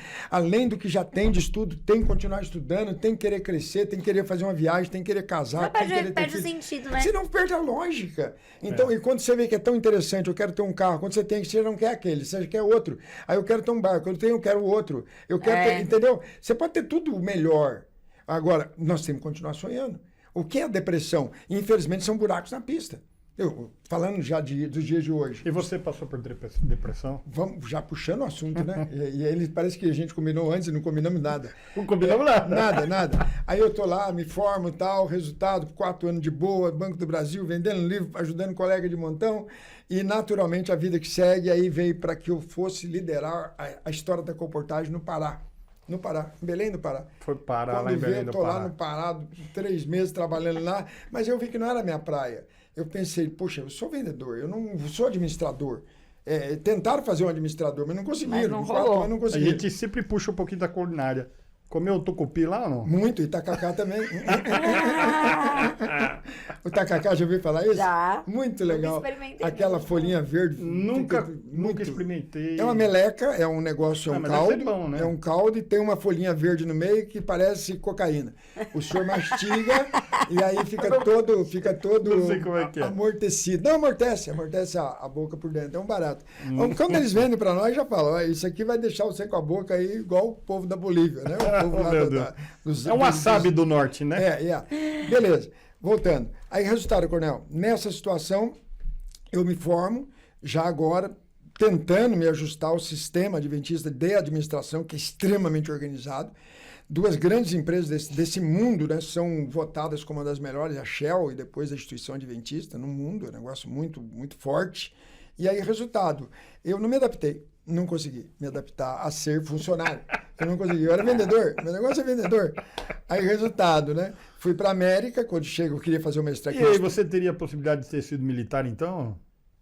Só vesti farda na minha vida uma vez, coronel, escoteiro. Fui adventista, escoteiro, né, ou não? Fui escoteiro. Não. Lá é desbravador. É desbravador. Eu fui escoteiro mesmo. Eu fui escoteiro em Lorena. Sempre alerta, né? Com a mão esquerda, hein, meu? Robert Smith Baden-Powell. Mas é com a mão esquerda. Com a mão esquerda eu cumprimento. Mas a continência. Com a mão esquerda eu cumprimento assim. Assim. Com a mão esquerda eu cumprimento assim. Com essa direita eu dou, né? Aí a gente, né, é sempre alerta. Sempre alerta. A única vez que eu vesti farda foram esses 3 anos. Eu entrei lobinho, passei a sênior, já estava com 15 anos, parei de ser escoteiro. Só essa fase. Meus irmãos militares. Seu irmão. Um é do Exército, o outro é rodoviário federal, aposentou como inspetor do Estado de São Paulo. O Hamilton Vilas Boas, abração para ele também. Nós estamos ficando velho, né, em tese, né? Eu estou com 64, jovem, eu sou caçula, eu sou 64, tem o Hamilton... O espírito desse homem. 69, né? E o outro tem 76, mas nós estamos bem ainda, graças a nossa família tem uma saúde legal. Tanto é que eu passei, vamos chegar daqui a pouco no que eu passei, né? Para estar contando toda essa história aqui. Beleza. Aí o que acontece? Uma vez agora chego na América e, naturalmente, agora o inglês muito macarrônico e para estudar lá necessita TOEFL. Tu tem que prestar um TOEFL para você ter uma graduação de 586 pontuação para você, então, conseguir. Então, não tem condição, o inglês era ruim, vamos embora para a universidade. Fui para o UC, Atlantic Union College, em Massachusetts. Então, era uma universidade adventista, mas eu fui lá para estudar o inglês. Eu faria o Begin, faria o Intermediate e faria o Advanced. Aí, nessa brincadeira, estou lá estudando, 1 ano e meio, cada 6 meses. Em Nova York, né? não tão perto. Sim, mas é lá no Nordeste. Aí saía, passaria para Connecticut e entraria em Massachusetts e chegaria lá num colégio, 90 milhas de Boston.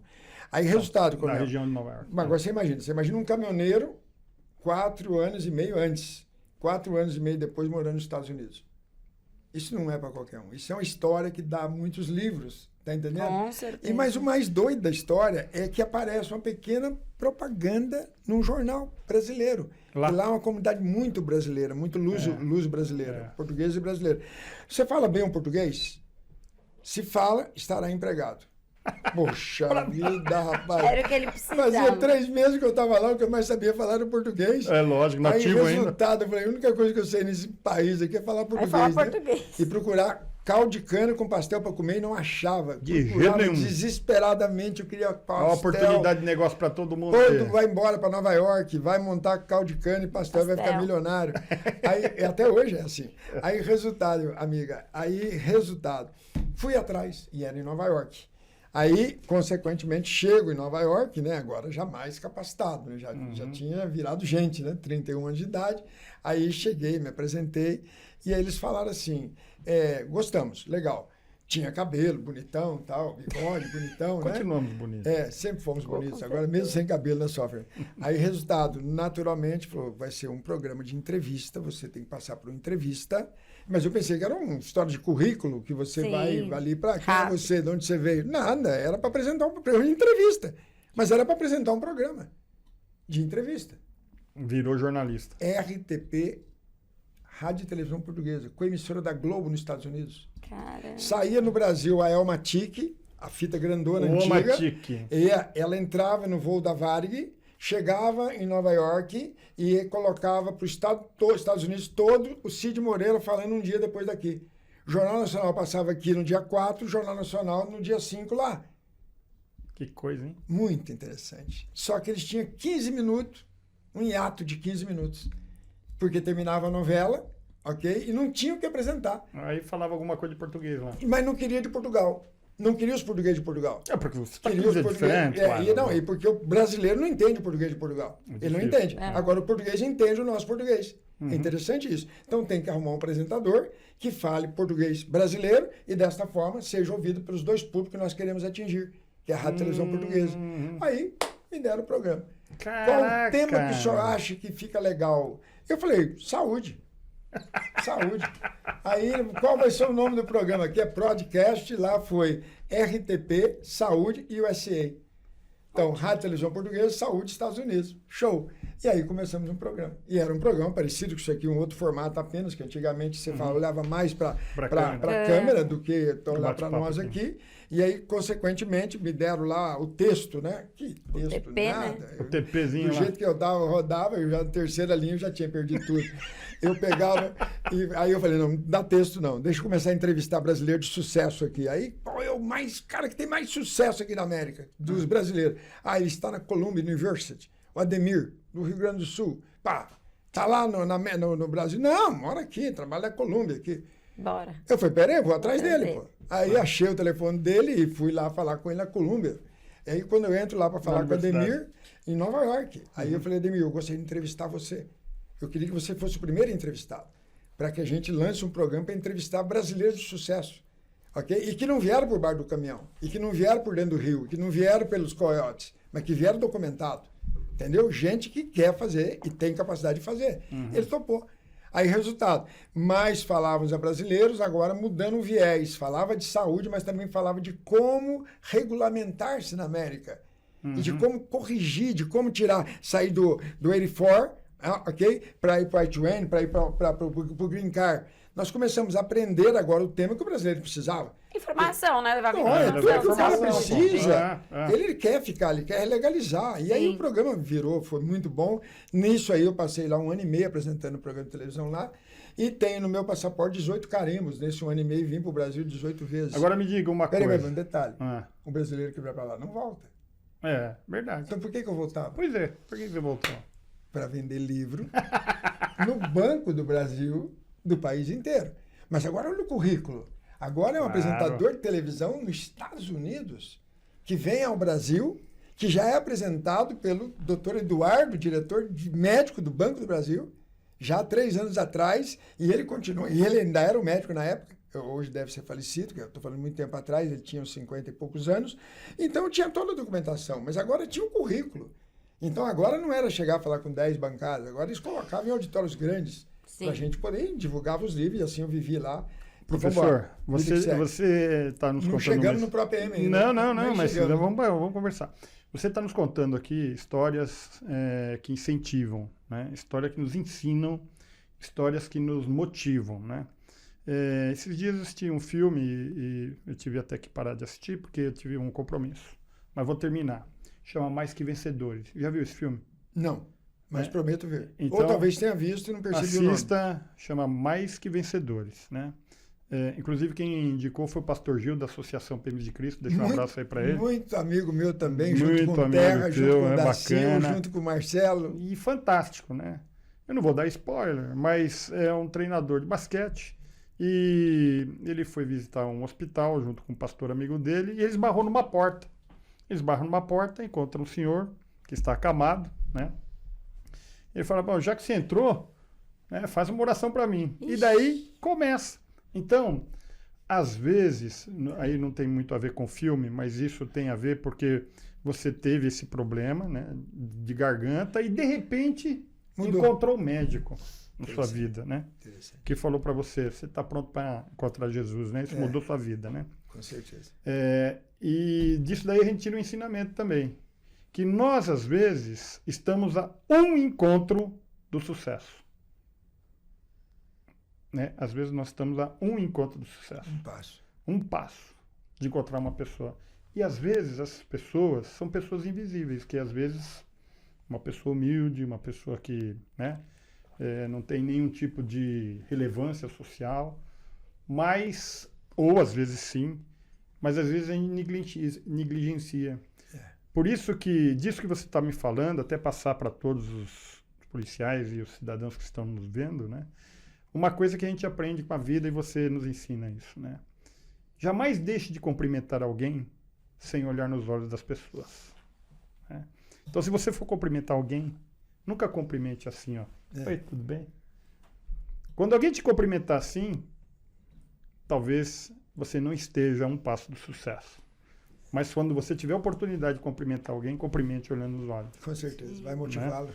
Mas desculpa, é só para a gente aproveitar o gancho aqui. Nada. Voltando então, chegamos então no ano de 1991, no 93, volto para o Brasil e nós não falamos da depressão. Legal. Então, rápido, forma em teologia, rápido, aprende a vender livro, rápido, um baita num convênio com o Banco do Brasil, rápido, está na América, mas tudo tem um preço. Há uma síndrome chamada síndrome do Banzo. Quando eles iam para a África e botavam os escravos no navio negreiro, e o que mais matava não era a malária, o que mais matava era a síndrome do Banzo. É a saudade, a tristeza. Eles eram lá, tinha tio, tinha avô, tinha filho de rei lá. Nunca mais outra, viu, né? Nunca mais ia ver. E ele vendo pessoas morrendo do lado dele aí com malária. Ele não morria, mas ele tinha aquela síndrome, a síndrome do Banzo, que na realidade é tarde da síndrome do Banzo, depressão. Então vamos chegar na depressão para explicar a minha situação da depressão, que é um problema sério hoje, mas que eu já enfrentei em 93 nos Estados Unidos. Legal. Aí, resultado, de uma hora para outra, você está num país que nasceu, a língua não é sua, tudo que você fizer lá, nada você pode trazer. Na época não podia trazer nada, você podia ter o melhor carro do mundo, você não podia trazer, você podia ter o melhor computador do mundo, você não podia trazer, era tudo proibido de chegar com importação aqui. E resultado, aquilo foi me dando angústia, porque eu vinha ao Brasil, comprava os livros da Casa Obrigadora Brasileira, vendia os livros aqui, com o dinheiro daqui eu sobrevivia lá, porque eu queria fazer o mestrado de saúde pública. Então chegou uma hora que eu não conseguia o TOEFL, eu não conseguia. Meus dois filhos falam fluentemente inglês, meu filho é piloto, meu filho dá aula de inglês para piloto, exatamente talvez por causa do meu trauma, entendeu? Porque eu não consegui o que eu mais gostaria, que era passar no TOEFL, porque se eu passo, eu tinha um estudo pago pela americana. O TOEFL é o teste de proficiência em inglês? Para você poder entrar na universidade, para o governo poder te dar o estudo. Ele paga o estudo para você, mas se você não sabe falar a língua, como é que você vai estudar lá? Tá entendendo? É complicado. Então, nesse praticamente quase 3 anos lá, fiz de tudo. Pedreiro, marceneiro, apresentador de televisão. Lá você é tudo e não é nada. A grande verdade é essa. Por isso que nunca mais voltei para lá. Não quero. Todo mundo, você não vai para a Europa? Não quero. Eu não quero mais sair daqui. Aqui está ótimo. Porque no outro lugar, não sei que vá passeio. Claro, já está legal. Outra coisa, né? Mas não para arriscar, não para, sabe? E não desmotivando quem tem desejo, porque nós temos que correr atrás do desejo. Mas, para mim, eu percebi que é muito ruim ser estrangeiro. É muito ruim estar em terras distantes. E você quer somar os dois mundos depois. Você quer a coisa boa de lá, mas perto da sua família. Sim. E você nunca vai ter as duas coisas juntas, porque sua família ficou para trás. Aí você quer levar sua família para lá. Eu levei para lá meu sogro, levei minha sogra. Eu comecei a levar a tropa. Aí, resultado, chega uma hora que você vê, não dá, ainda tá faltando irmão, tá faltando mãe, a minha mãe adoeceu aqui. Aí, não, eu vou embora, mas aí acontece exatamente a história que você é casado. Embora você foi sem perguntar se ela quer ir, agora sem perguntar se quer voltar. Você quer voltar? Aí uma já faxina, $100, uma faxina, $200. E é isso mesmo. Em 93. Mas continua assim. E aí, resultado, voltar para cá, fazer o quê? Agora que meus filhos aprenderam a falar inglês, agora que já não estão roendo unha mais, agora que já estão no elementary school aqui, agora que já estão se adaptando, você quer voltar de novo? Então agora você vai sozinho. Ixi. Claro. Agora, de novo a história do livro, né? E eu sabia da história lá de Vila Velha, que quando ela fala, ela cumpre, porque mulher aceita tudo, ok? Menos que você duvide dela, porque ela é muito capaz. As mulheres são muito capazes, inclusive de viver sozinha. Tá? Nós homens, a mulher morre, a gente morre atrás. Agora já a mulher não, ela morre, sai, sobe, a vida que segue. Né? Por quê? Porque a mulher tem um outro referencial de vida. Mas aí eu, para escutar minha mulher difícil pra caramba, querendo que ela voltasse, eu levei minha sogra para lá para convencer, ele não conseguiu, levei o sogro para convencer, ele não conseguiu. Aí, resultado, eu entrei em depressão. Porque tudo aquilo que você quer e não consegue, você chantageia. Uma frustração, né? Você que chantageia, você adoece porque você quer. Estado de São Paulo, a palavra depressão é a palavra médica. Mas no estado que eu nasci, ela é uma palavra da geografia. Ah, sim, eu levo. Quando você sai e entra por Extrema, ou por Piquete, que vai Delfim Moreira, ou por Poste Caldas, lá do lado de Águas da Prata, você já começa a ver depressão nos próximos 30 quilômetros. Então, o que é depressão, coronel? O que é depressão? Depressão são buracos na pista. Exatamente. E vai passar. Só que tem um detalhe, é por 30 quilômetros só. Mas se você passar muito rápido, você quebra o seu amortecedor. E se você passar muito devagar, você atola. E quando você atola no buraco, coronel, isso é tema de minhas palestras hoje sobre depressão, o que vai acontecer? A minha tendência é rodar a roda para ela sair do buraco. Só que ao ela não sair, ela afunda mais. Isso aí eu entro em lassidão. Lassidão é o último estágio para o suicídio. Olha que perigo de eu começar a querer passar muito rápido os meus problemas ou muito devagar. Então eu tenho que ter meu tempo. Então como é que eu dou o tempo? Se o problema é dela, não é meu. É a minha irmã que separou do marido. É a minha irmã que separou do marido, não sou eu. Ah, o meu irmão perdeu o emprego, mas foi ele que perdeu o emprego, não fui eu. Eu não posso comprar o problema do outro.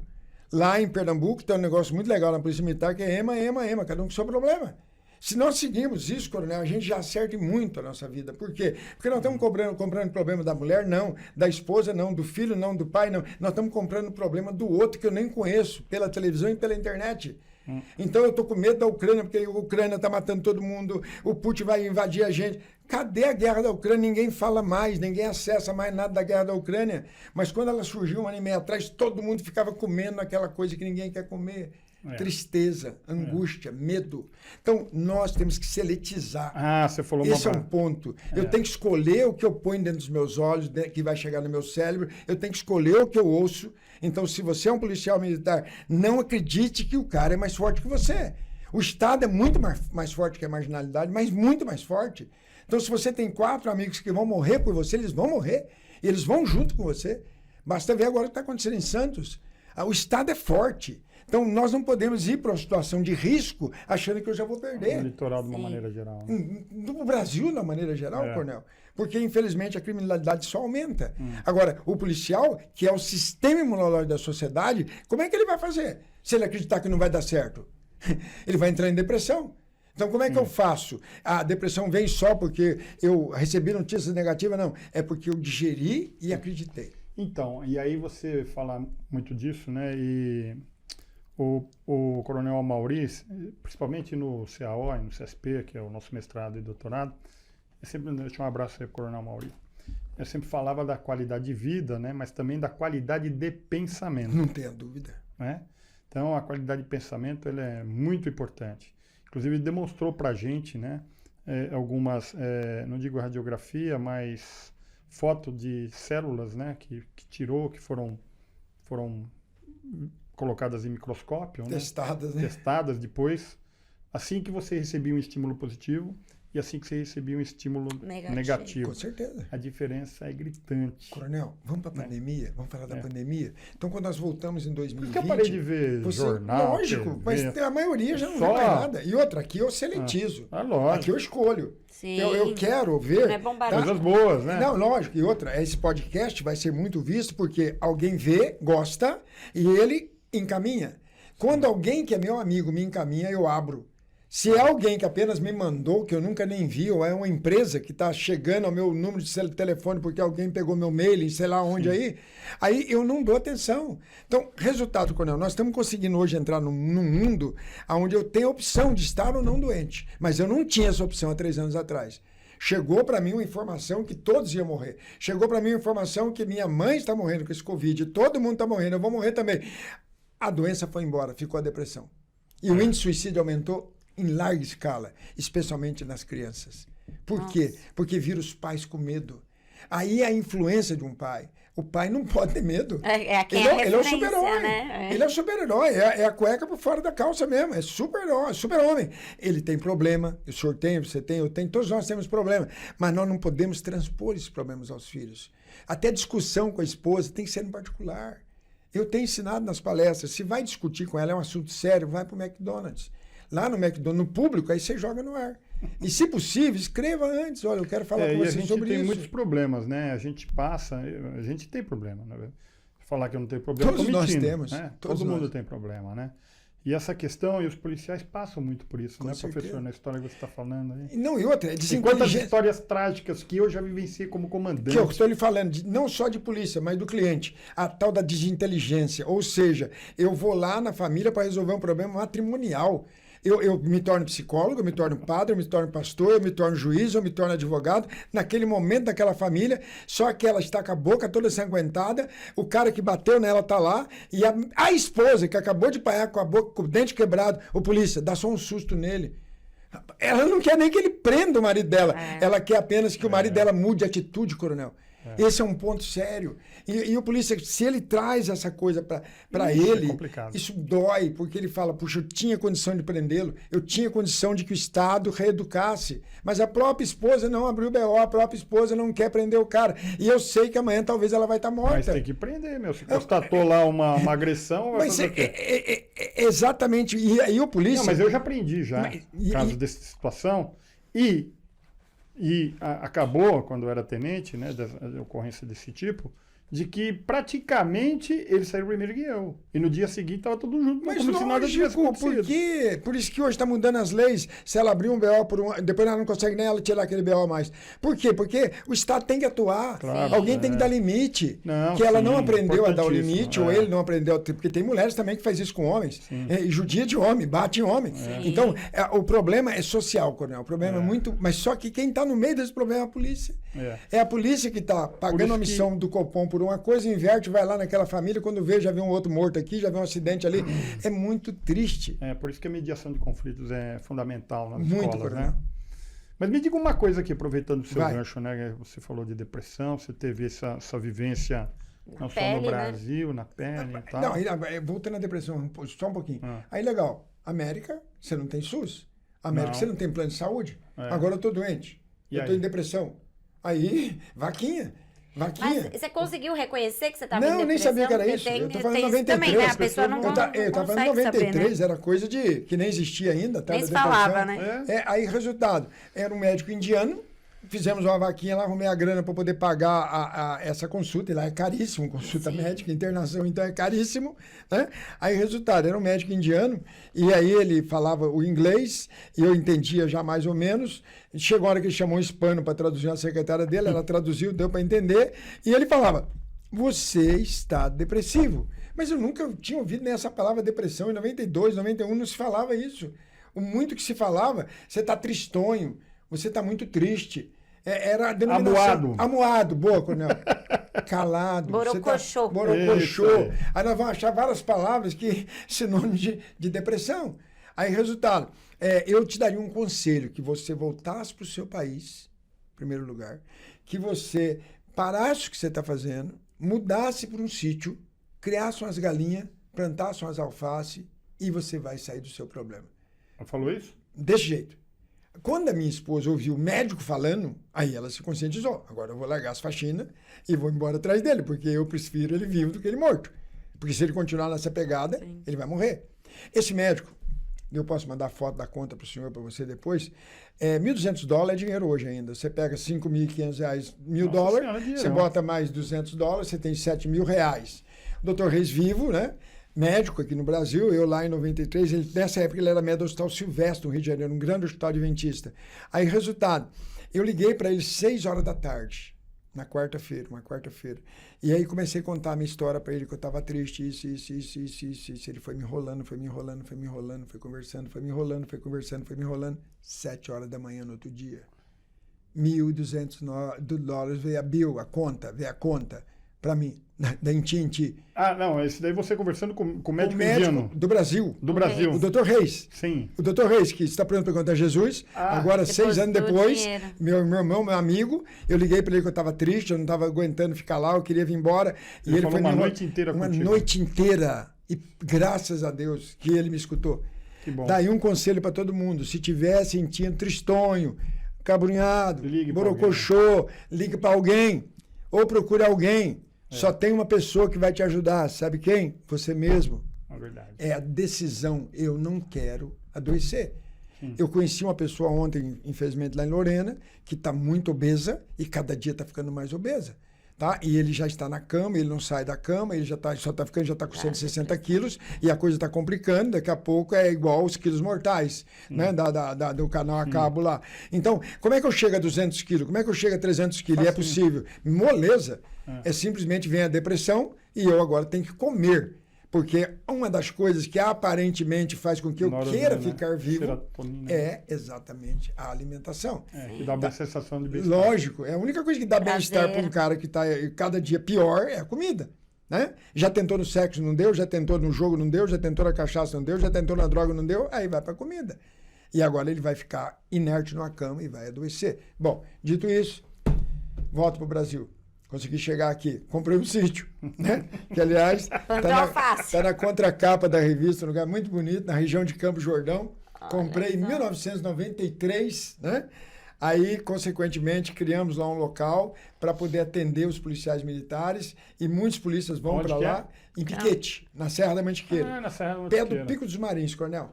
Então, o senhor sai daqui por São José dos Campos, Taubaté, chega, passa Guaratinguetá, Lorena e vira, subir na serra para Minas Gerais, Piquete, a última cidade do estado de São Paulo. Saindo de Piquete, anda 9 km subindo, está no pé do Pico dos Marins. Em Minas? Não, ainda é São Paulo. Tá. O Pico dos Marins, ele faz 2 divisas, Marmelópolis e estado de São Paulo.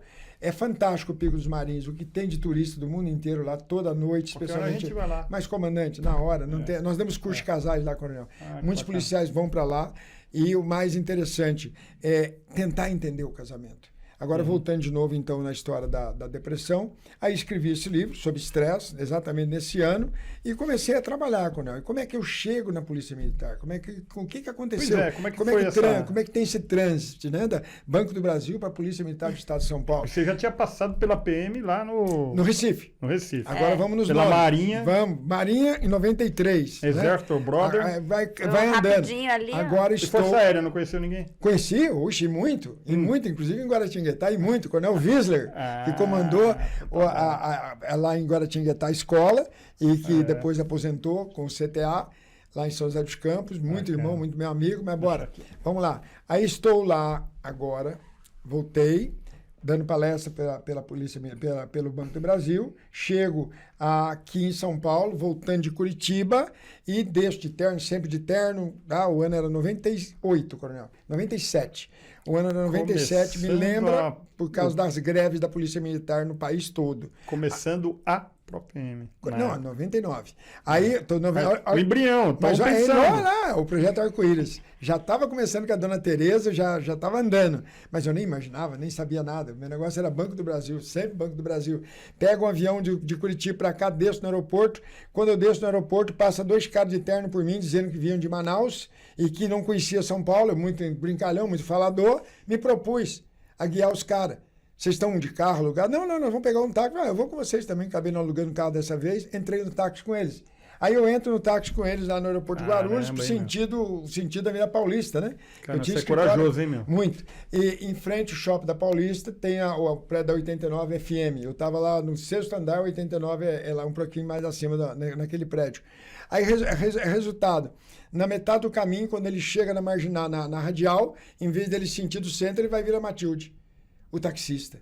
Aí eu tô no banco traseiro com outro de terno na frente e o taxista, muito simpático, aquela conversa gostosa até ali. Quando eu falei, o senhor não está no caminho errado, o taxista olhou pelo retrovisor, cala a boca, que isso é um assalto. Acabei de falar, pô. Aí eu pensei, que cara macho vai assaltar 3? Tava junto. Era só eu, otário. Aí o resultado, tomei um tapa no peito assim do cara que estava atrás de mim, mas deu um soco no peito meu, cala a boca, não abaixa a cabeça, nada, porque não tinha vidro, fumê naquela época, não tinha isso filme. Aí, olha, calado, Sem chorar. Pra quê? Já tava chorando. Sem chorar. E sem urinar também, já tava urinando. Vai sujar o carro. Começaram a brigar porque eu urinei no carro. Começaram a brigar, cara. Os caras são culpados de urinar e ainda estão brigando entre eles. O motorista deu um soco na cara do que estava urinando. Por que você foi pegar essa porcaria desse medroso? É porque eles nunca viram o que é um sequestro, né? Aí o resultado, vão matar esse cara. Aí você escuta que vai morrer. Aí vai encontrar Jesus, finalmente. Meu Deus. Aí o resultado. Cara, por azar, meu coronel, dentro da minha carteira, um cartão do meu irmão rodoviário federal. Na Dutra. Hamilton Vilas Boas. Aí os caras pegaram. Rapaz, qual é seu nome? É João. Quem é esse cara? É meu irmão. Ele é o quê? Falei, é inspetor do Estado de São Paulo, rodoviária federal. Falei, aí começaram a brigar de novo. Vamos ter que matar essa bosta. Desculpa o termo, mas era o que eles me chamaram. Era eu. Eu falei, caramba, agora complicou mesmo, vamos matar. Aí eles estão indo para Vila Matilde procurar lugar para matar. Nossa. Olha que loucura. Porque é raro o cliente, né? É raro o cliente. Um cliente que tem sentimento, que tem medo. Porque eu fiquei com medo. Resultado, na ida, coronel, passa uma viatura por eles, da Polícia Militar. No que a viatura passa por eles, eles olharam pelo retrovisor, joga essa merda pra fora. Merda eu de novo. Joga isso. E me abriram a porta e me jogaram aos 40 por hora. E eu saí capotando de terno pro lado de fora. E a viatura percebeu pelo retrovisor, todo igual um foguete. O que aconteceu? Eu falei, tava sendo sequestrado. Me largaram, coronel. E foram atrás do taxista. Foram atrás do táxi, cara. Chamaram pelo rádio apoio. Não, aí chamou a orgânica. Depois eu entendi que era orgânica. Aí quando veio uma viatura sozinho, com polícia só. E falou, quem é você? Eu falei quem eu era, teu irmão rodoviário. O Alírio, na época ele comandava a Guarda Civil Metropolitana de São Caetano, já era aposentado do Exército.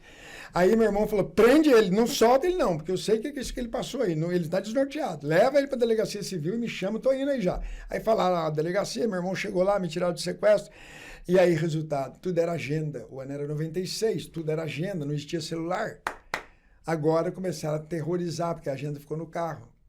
A agenda tua ficou no carro dos malas. Só jogou eu para fora. Aí, resultado, a bolsa, tudo ficou dentro. E, pela lógica, a polícia não pegou os caras, porque os caras devem ter sido ligeiros, evadiram, sei lá o quê. Fato que 3 dias depois começaram a aterrorizar a mim, dizendo que ia voltar, que sabia onde eu trabalhava, que eu ia me pegar de novo. Eu falei, caramba, e agora? O que eu faço? Estou morto, né? Aí, dava palestra no Banco do Brasil. Resolvi, então, ir trabalhar no Nordeste, lá em Pernambuco. Aí, vou lá para dar palestra. Mas fui pela Varig. Muito falador. Muito conversador. Na viagem daqui para lá, eu sou vendedor. Um monte de gente sentada sem ter o que fazer. Lembrei da história de entregar livro de porta em porta lá em Domingos Martins e levantei e fui entregando um livro para cada pessoa. Falei, ó, se vocês gostarem, quando descer lá, eu fico do lado de fora do guichê esperando para receber. Custa tanto. E entreguei um livro para cada pessoa. 37 livros. Vendi 37 livros no avião. Caramba, hein, meu?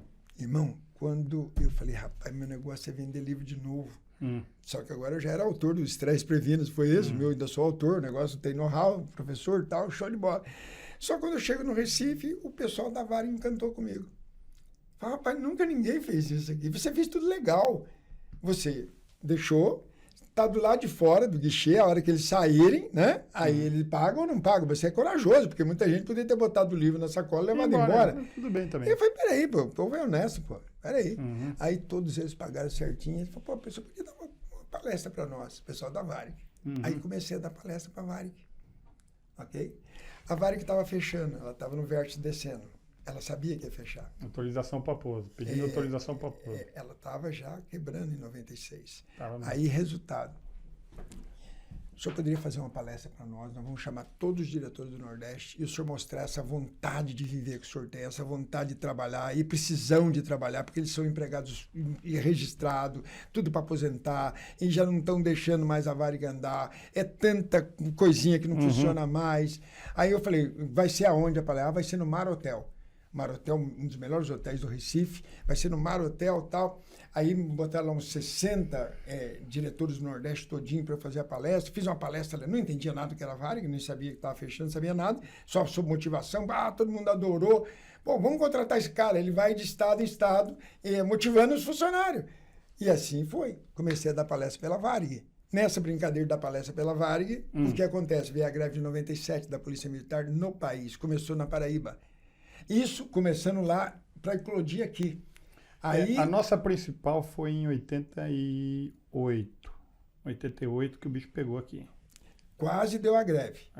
88 deu. Quase deu. Chegou a 97 não foi. Teve não, você está falando, eu sei, por causa daquela história da civil, por causa da Constituição, o senhor está voltando lá atrás.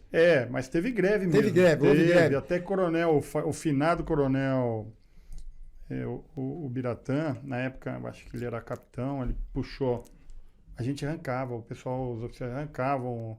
Naquela época. A insígnia, né? Não, o caneco da viatura, assim, para não comunicar uma viatura com a outra. Eu lembro, eu vi ele fazendo isso. Interessante. Naquela época. Bom, essa eu não sabia. Em 88, então, o Estado de São Paulo também teve uma greve. Um início de greve. 97, mas depois não teve mais. Teve que bom, um movimento, mas não chegou. Muito bom, e vai entender por que eu estou falando muito bom para o senhor não ter tido greve.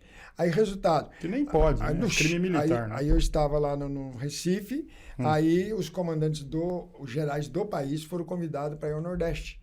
Eles iam ter um congresso de coronéis todo comandante geral para poder entender a greve que estava ocorrendo por lá, em Recife, na Paraíba, muito forte, né? Para que aquilo não acontecesse. Mas não era o ano 97. 97 aconteceu a greve lá, os praças entraram, os oficiais não. Resultado, eu dando palestra pela Vale, quando veio eu estava dando palestra dentro da Polícia Militar, para motivar, para ter amizade entre eles de novo, e aí era 98, e aí naturalmente vem 2000. Ano 2000, o governador era Jarbas Vasconcelos. E houve de novo uma greve, de 12 dias no Nordeste. E eu estava lá. Resultado, quando veio o hotel cheio de comandantes para a semana que vem, o pessoal da Varig falou, você poderia dar uma palestra para eles, para dar uma arrefecida na situação, porque o clima está tenso. Aí me deram 20 minutos para dar uma palestra aos coronéis, que estavam lá durante, acho que 2 ou 3 dias, um congresso deles para sanar a doença para que não chegasse nos outros estados. E quem estava lá? A Coronel Aldineia, chefe da Danco. Chefe da Danco. E quem estava lá? O Coronel Joel. A Danco é a nossa diretoria de assuntos municipais e comunitários, que existia antigamente. Muito bom. Quem estava lá? O Coronel Joel.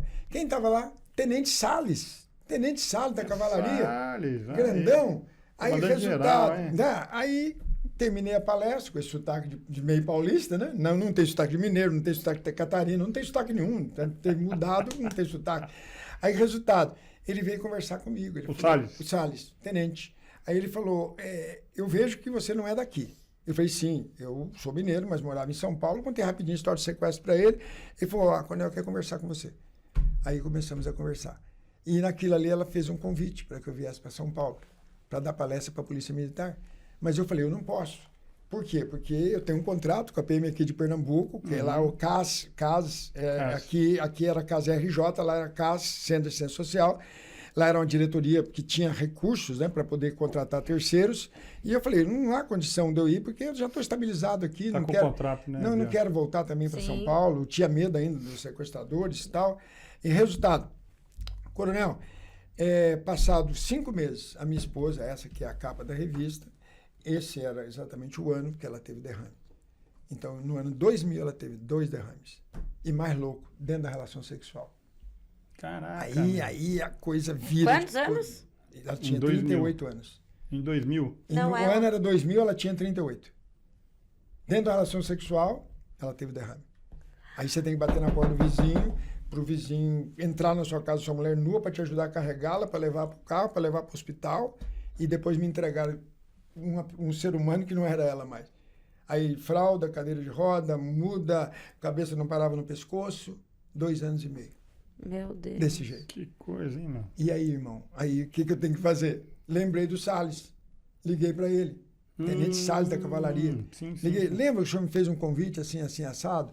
Aí ele falou, a gente gostaria que você viesse para cá. Eu falei, agora eu preciso ir. Agora eu preciso ir, porque a minha esposa adoeceu e não há condição. Meus parentes estão todos em São Paulo, não tem ninguém aqui. Mãe dela, pai dela, na época a mãe já havia falecido. O pai está lá, os irmãos estão lá, e eu preciso de alguém que emocionalmente segure a onda dela também, porque meus 2 filhos pararam de estudar para cuidar dela, e aí não dá mais para ficar aqui. Aí ele falou, então, beleza, vem embora. Mas antes, por favor, traga uma carta do comandante-geral aí te apresentando. Sim. Eu, expert em pegar carta de apresentação. Já tinha carta do Banco do Brasil. Doutor em dos pegar Estados carta, Unidos, né? da Marinha. Eu estava lá já 3 anos dando consultoria para a polícia de lá, o Coronel Carvalho, muito amigo, eu procurei o comandante-geral. Quando eu procurei, então, para o chefe do KJ lá, o CAS, né? Era o coronel Feitosa, era capitão Feitosa, que vocês devem conhecer nas festas do Salles, nas passagens de comando dele, geralmente tinha um coronel lá, deputado estadual, que vinha lá do Recife, o Feitosa. Aí o Feitosa era capitão e ele era tenente. Aí o Feitosa falou, você não vai sozinho falar com o coronel Carvalho, não. Eu vou lá com você. Bacana. Porque você é meu subordinado aqui, né? Você é meu contratado. Então eu vou lá com você. Foi lá no coronel Carvalho, mas ele aproveitou e deixou levar ele. E o coronel autorizou. Aí entramos no avião. Eu e o Feitosa, o capitão de Pernambuco, que fez Barro Branco, primeiro de turma. Aqui ele em fez São Barro Paulo. Branco? Aqui. Que turma que ele é? Não sei. Isso Não de sabe. coração eu não sei, mas o cara é o cara. Aí, resultado, eu venho com ele. Deve ser mais moderno. Ficamos hospedados, é idade do Salles. Ficamos hospedados ali no Hotel de Trânsito, pertinho da Cavalaria, tá? O ano era exato 2000. ProAPM fundado em 99, em novembro, fazia só 3 meses de fundação. Eu chego... Fora a cogitação, porque a cogitação antes existia. E eu caio ali, já lógico, para chegar, né, ao que chegou. Aí eu caio de paraquedas, precisando trabalhar. E aí, então, houve uma reunião, o senhor deve conhecer esses nomes, o coronel-chefe da DP, o coronel Felizardo, o comandante-geral era o coronel Rui César, o Giúnior era o subcomandante, o Alegrete, eu acho que estava no palácio, alguma coisa assim. E aí, naturalmente... Mas, professor, que nós não temos condição de contratar o senhor. Não há condição, o Estado aqui não dá essa, para a gente fazer um contrato com um terceiro. O senhor teria que vir via uma associação. Então, nós vamos apresentar o senhor a uma associação e o senhor vive, como o senhor vive lá? Eu divulgo meus livros, não, isso é tranquilo. Desde que haja alguma associação que faça o desconto em folha, é o produto da associação, e aí, naturalmente, entrei naquela associação e fiquei lá por 6 anos. Dessa associação de cabos soldados. Aí eles faziam a divulgação, eu fazia a palestra, divulgava meu livro, só que eu estou falando do ano 2000. E, no entanto, a ProAPM fundada ali naquele período. De uma hora para outra, o coronel Paulo Roberto Xavier, que era comandante do KJ, ok, Casa RJ, o coronel Pinho quer falar com você. Aí eu falei, qual coronel?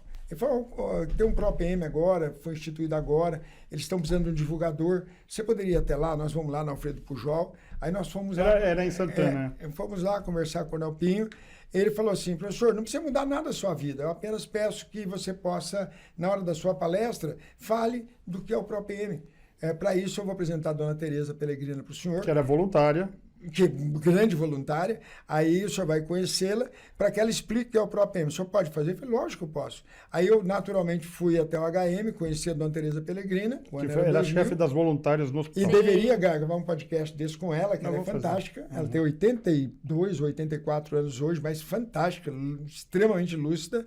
Esposa do coronel Pellegrino, com 88, extremamente lúcido também. É impressionante esse casal. E ela tinha tido um revés na vida. Ela tinha tido 3 filhos homens, só que um bateu a moto e faleceu com poucos anos, 20 e poucos anos de idade, o outro contraiu um câncer e faleceu com 20 e poucos anos de idade, e nessa fase que eu a conheci, o Reinaldo estava vivo e tranquilo, mas veio também a falecer com câncer na língua, agora quando eu contraí o câncer, no ano de 2018. Já estamos chegando na história do câncer, né? Como tudo até aqui é tudo motivação, mas depois também tem a gordoada, que foi a doença que eu passei por ela. Mas voltando um pouquinho, estamos lá, comecei a conhecer o ProAPM, coronel, e começamos a fazer a ponte, a divulgação do ProAPM, e voluntário, fui voluntário do ano 2000 até 2018. Por quê? Porque eu tinha outro trabalho, ora pela PMDFESP, ora pela FAM, ora pela Cabo Soldados, mas eu tinha outro trabalho, então era um voluntariado ao ProAPM. Aí chega 2018, ok? Contava agora para sua colega que estava outro dia na ProAPM, a história que está aqui nessa revista, né? Eu moro no sítio e moro aqui em São Paulo, num kitnet aqui pertinho do Copom. Eu tinha esse tamanho, só para você ter uma ideia. Tá? Eu tinha 97 quilos há 4 anos atrás. Depois a gente pode colocar, se puder colocar a foto ali, para o pessoal ver. Aqui é o atual diretor administrativo do ProAPM, o coronel Camille. Aqui foi comandante-geral da Polícia Militar, deputado estadual e assessor de segurança, o segundo homem da segurança pública a passada agora, e hoje é o subprefeito da Sé. Tá? Aqui é o coronel Ramos e aqui é o coronel Adriano, comandava o M9. Ele tinha câncer na língua e nessa fase, olha o rosto dele triangular. Olha o meu rosto triangular. Tá? E aí, o meu rosto é arredondado, igual de todo mundo. Mas por que hoje é triângulo? É o tratamento. Aí, resultado, infelizmente o câncer é agressivo demais para ele. Fomos visitá-lo lá na HM, ele falou para nós, meu corpo está doente, mas a minha alma não. E, olha, saímos de lá tão fortalecidos. Fomos visitar uma pessoa que, na verdade, eu acho que nós éramos doentes. Sim. Quem foi visitá-lo. E ele encarou de frente, faleceu. 6 meses depois aparece o câncer na língua para mim. Interessante isso. Mas meu pai fumou 3 carteiras de Hollywood por dia. E na carteira disse, isso provoca câncer. Provoca mesmo. Fumante passivo. Aí o resultado chega a 40 e poucos quilos. Tive que extrair os dentes, fiquei meio surdo após o tratamento. E aí, naturalmente, sem saliva, é uma dificuldade danada falar sem estar bebendo água. Aliás, eu vou até pedir um socorro para o senhor, se eu puder pedir para o rapaz uma água para nós. E aí, naturalmente, o que ocorre? Mas dá para segurar um pouquinho. Na hora que não der mais, eu falo. Toma aqui, ó. Poxa, na hora. Pronto. Presta. Vamos lá, vamos ser solidários, né? Então, pode tomar. Pronto, resolvido. Aí, hoje é 22 garrafinhas de água. Caramba! Dia. E não pense que eu gosto de água, não. Eu não gosto de água. Mas eu tenho que beber água. Porque as 3 glândulas salivares que você tem, que ele tem, que eu tenho, elas foram eliminadas. A radiação destruiu as glândulas salivares. Então, eu não tenho produção. Nós somos água. Aquilo circula, é um radiador, mas quando vai passar por aqui está impedida. Então, todo o esôfago arde. Sim. Ele queima. Mas, por outro lado, esse tanto de água que eu estou tomando está me dando saúde. É interessante. Então, eu fiz exames outro dia com o Dr. Cury, nosso conselheiro do ProPM, um baita do médico, psiquiatra e geriatra.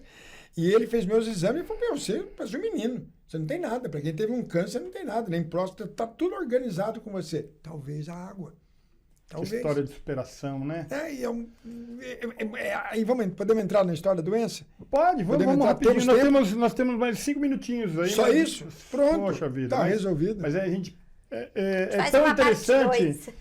Depois a gente poderia fazer a parte 2. Você vai vir aqui outro dia para contar de outros assuntos. Mas eu gostaria que você concluísse, porque essa história de superação ela é muito importante até para quem está nos assistindo, né? Com certeza. Bora lá. O pescoço incha em 2017, dezembro. O HPM acolhia a ProPM no 3º andar. Então, a ProPM ela tinha lá dentro do HPM o local das voluntárias, que a dona Tereza trabalhava, outras senhoras. Parou por causa do Covid. Parou por causa do Covid e tal. Ali entregava cadeira de roda, a ProPM entrega cadeira de roda, muleta, RoboFoot. A ProPM ajuda muito aos policiais e ficava no 3º andar. Só que nessa que eu estou descendo, naturalmente, um dia eu senti que estava inchado. E a minha esposa, em Lorena, falou, você está com o pescoço inchado? Aí eu procurei. Eu não tinha plano de saúde, eu já tinha parado de pagar plano de saúde, achei que nunca ia precisar de plano de saúde. Pagava no período da doença da minha esposa, mas homem acha que nunca vai ficar doente. E quando ela melhorou, aparentemente não precisa mais, parei de pagar o plano de saúde. Aí quando veio o câncer. Aí agora, eu sem plano de saúde, doente, ok? Já mais maduro, já com 59 anos, já não tinha toda essa pujança mais que hoje voltei a ter. Interessante, eu estava mais acomodado, a vida vai acomodando a gente. Só que tem hora que você toma umas burdoadas que você tem que levantar de novo. Aí, resultado. Meu filho, João Pedro, ligou ao Coronel Maurício. Maurício faz Alpes Pérez. Nosso e pediu para o presidente do conselho. Que vai vir aqui, nós vamos convidar. Um abraço, Maurício. Isso aí, Coronel. Aí o Coronel Maurício, gentilmente, foi ao HM, falou com a doutora Maria Cecília, que é um amor de pessoa, oncologista, para que dessa forma ela pudesse fazer uma consulta comigo. Aí ela fez a consulta e, naturalmente, ela diagnosticou câncer. Carcinoma epidermoide metastático. E violento, já estava circulante. Aí ela pegou e falou assim, você reza para que o ICESP te aceite, Instituto Câncer de São Paulo, aqui na doutora Arnaldo. E aí pegou o telefone do Maurício, ela falou, se eu te ligar em 2 dias é porque ele foi aceito. Em 2 dias ligaram, ela ligou para ele. O hospital ligou para ele. Aí ele, João, vamos embora. Aí começou a história. Eu com muito medo, ok, do tratamento, porque eu vi minha sogra morrer com câncer, eu vi ela se tratar, eu vi que o tratamento é burdoada, eu corri o tratamento.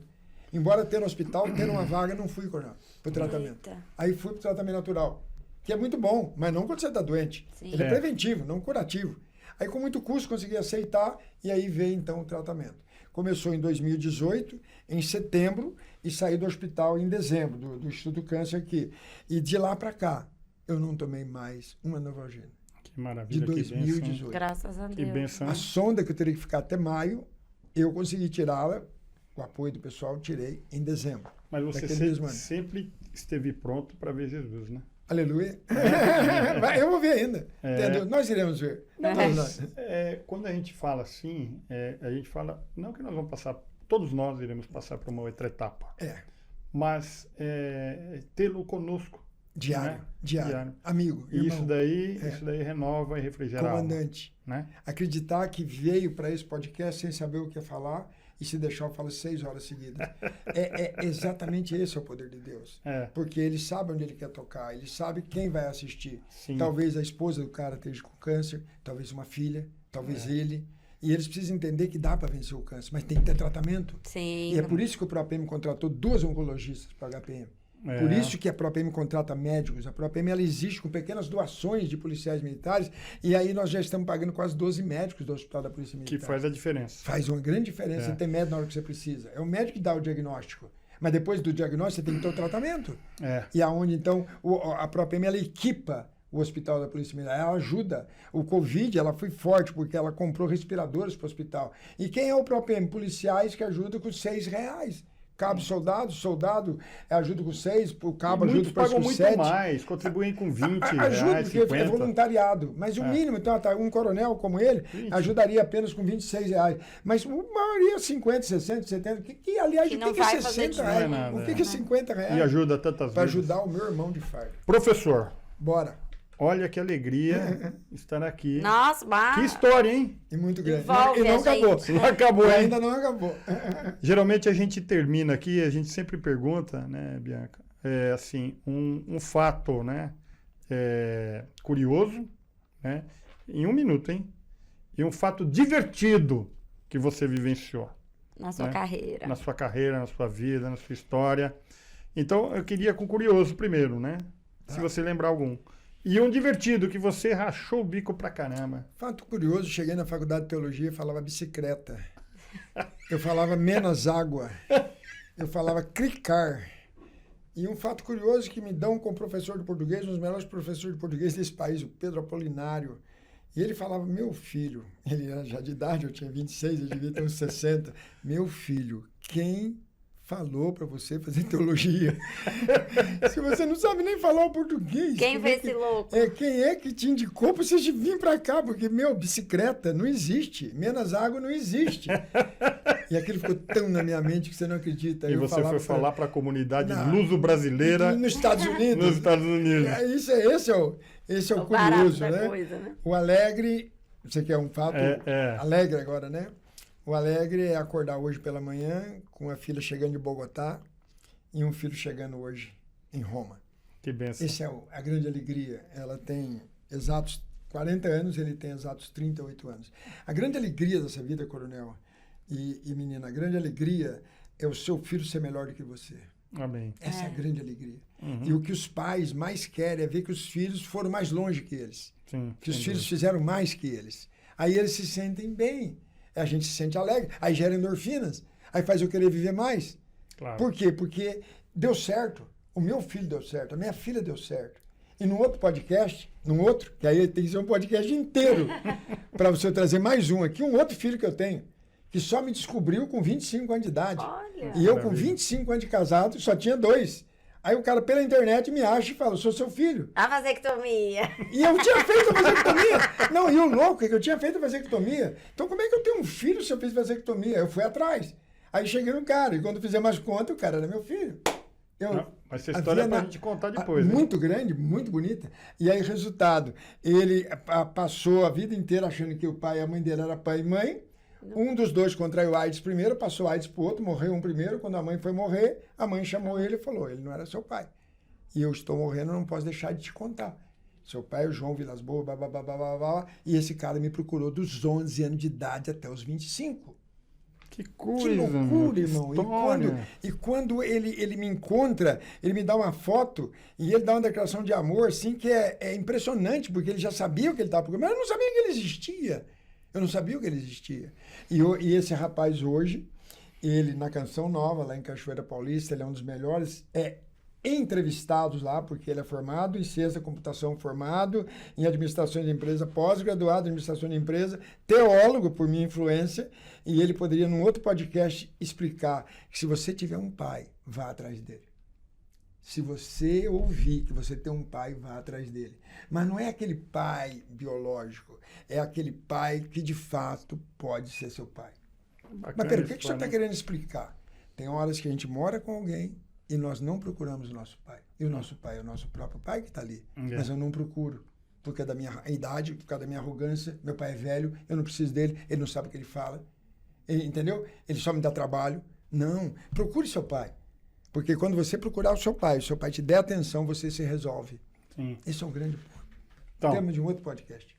Mais do que vencedores. Assista esse filme. Eu assisto. Vou assistir, depois eu quero saber. Ele se tornou autor de um livro. O livro dele é Zona de Conforto. Saia da zona de conforto. E ele estava na zona de conforto enquanto não sabia que ele tinha um outro pai. Né? Professor, mas olha que alegria, que bênção, que história, né? Nossa! Rendeu, hein? Por isso que é duas faculdades, né? É jornalismo e teologia. Que somou as duas coisas ao mesmo tempo, né? Então vamos conversar aí uma outra oportunidade também, né? E aqui no Brasil. E para nós aqui, eu quero deixar aqui o meu testemunho também, né? Da abnegação desse ser humano, né? Da dedicação que ele tem para o Instituto ProPM, sempre inovador, um espírito jovem, sempre chega para mim, coronel, olha esse depoimento aqui, coronel, temos que publicar, coronel, olha o que nós estamos fazendo. Parabéns. E pagando 10 em cada palestra. Ainda pago 10 com os políticos de punho encerrado em cada palestra. Então, às vezes, eu até peço desculpa para não dar o retorno que você merece. Nada, né? Eu entendo a função. Mas a gente sabe realmente da importância que você tem para o Instituto como ser humano, como aprendizado que você passa, para a lição de vida que você passa para os policiais, para os cidadãos, pela sua história de vida. Passou pelo Banco do Brasil, passou pela Varig, passou pela Marinha, passou por Nova York. Toda a experiência na área da saúde para vir para o ProPM, que seria fundado 25 anos depois. Nada é por acaso. Nada é acaso. Né? Terminou do jeito que eu queria. Então, nada é acaso. Tá bom? É verdade. Então eu quero deixar aqui o meu abraço. Prazer, nossa, prazer suas considerações enorme. aí. Prazer Parece enorme. com a minha filha, parece com a minha nora. Pra gente conhecer. Professor, prazer enorme. Espero que a gente tenha aí uma parte 2. Teremos, se permitir, eu trago o Fabiano. Botamos uma cadeira mais só. Aqui tem condições. Para poder ele contar a história dele. Aí vocês vão ver uma pessoa viva. Vocês vão Nossa, tem uma energia muito boa mesmo. É muito legal. Você passa um ânimo assim pra gente, né? Muita vontade de viver. Parabéns mesmo, viu? Muito obrigado em nome do presidente aqui, o nosso Coronel Américo, do Instituto ProPM. Parabéns aí pelo trabalho que você desenvolve e parabéns aí pela mensagem que você passa para todos os policiais militares. E eu preciso deixar alguns abraços aqui, posso? Pode. Primeiro abraço, a estimada Coronel Cláudia Rigon. Sim, sem dúvida. Nossa secretária executiva, que tem sido um apoio muito grande na minha vida. Excepcional.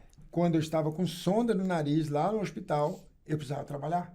Eu estava vencendo o câncer, eu queria trabalhar. Eu procurei lá, já agora no prédio novo, na Caixa Beneficente, com sonda no nariz, magro. Ela falou, professor, mas você não tem condição de trabalhar. Eu falei, eu preciso trabalhar, Coronel. Se eu não trabalhar, eu vou morrer, eu quero trabalhar. E ela confiou. Eu acho isso muito importante. O trabalho dignifica o homem. Quero deixar... segundo abraço. Diga aí, São três. São três, então tá bom. Segundo abraço, Coronel Camille, Elson Camille. Ele é um esse é outro irmão, né? Junto com ele, já falei do Coronel Maurício, esse abraço serve para os dois grandes irmãos que eu tenho, Coronel Maurício e Coronel Camille. Né?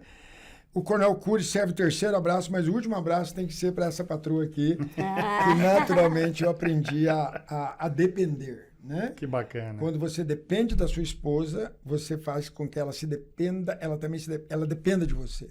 Aí é o eixo do casamento, os filhos se sentem mais equilibrados. O pai e a mãe têm que viver bem. Eles precisam viver bem, Coronel. Sim. Eles precisam. Eles vivendo bem, eles fazem com que a gente tenha estabilidade emocional. Bacana. Esse fica o conselho para todo mundo aí. Casem e cuidem do seu casamento. Emocionante mesmo, né? Amém. Olha como atingimos nosso objetivo, né? Que trazer um pouquinho aqui de humanidade na nossa conversa. Sim. Tá bom? Amém. Meus parabéns, tá bom? Meus amigos, estamos aqui no final do nosso terceiro podcast. Um grande abraço a todos. Obrigado pela audiência. E logo mais estaremos todos juntos, né, Bianca? No próximo. Abraço a todos. Tchau, tchau.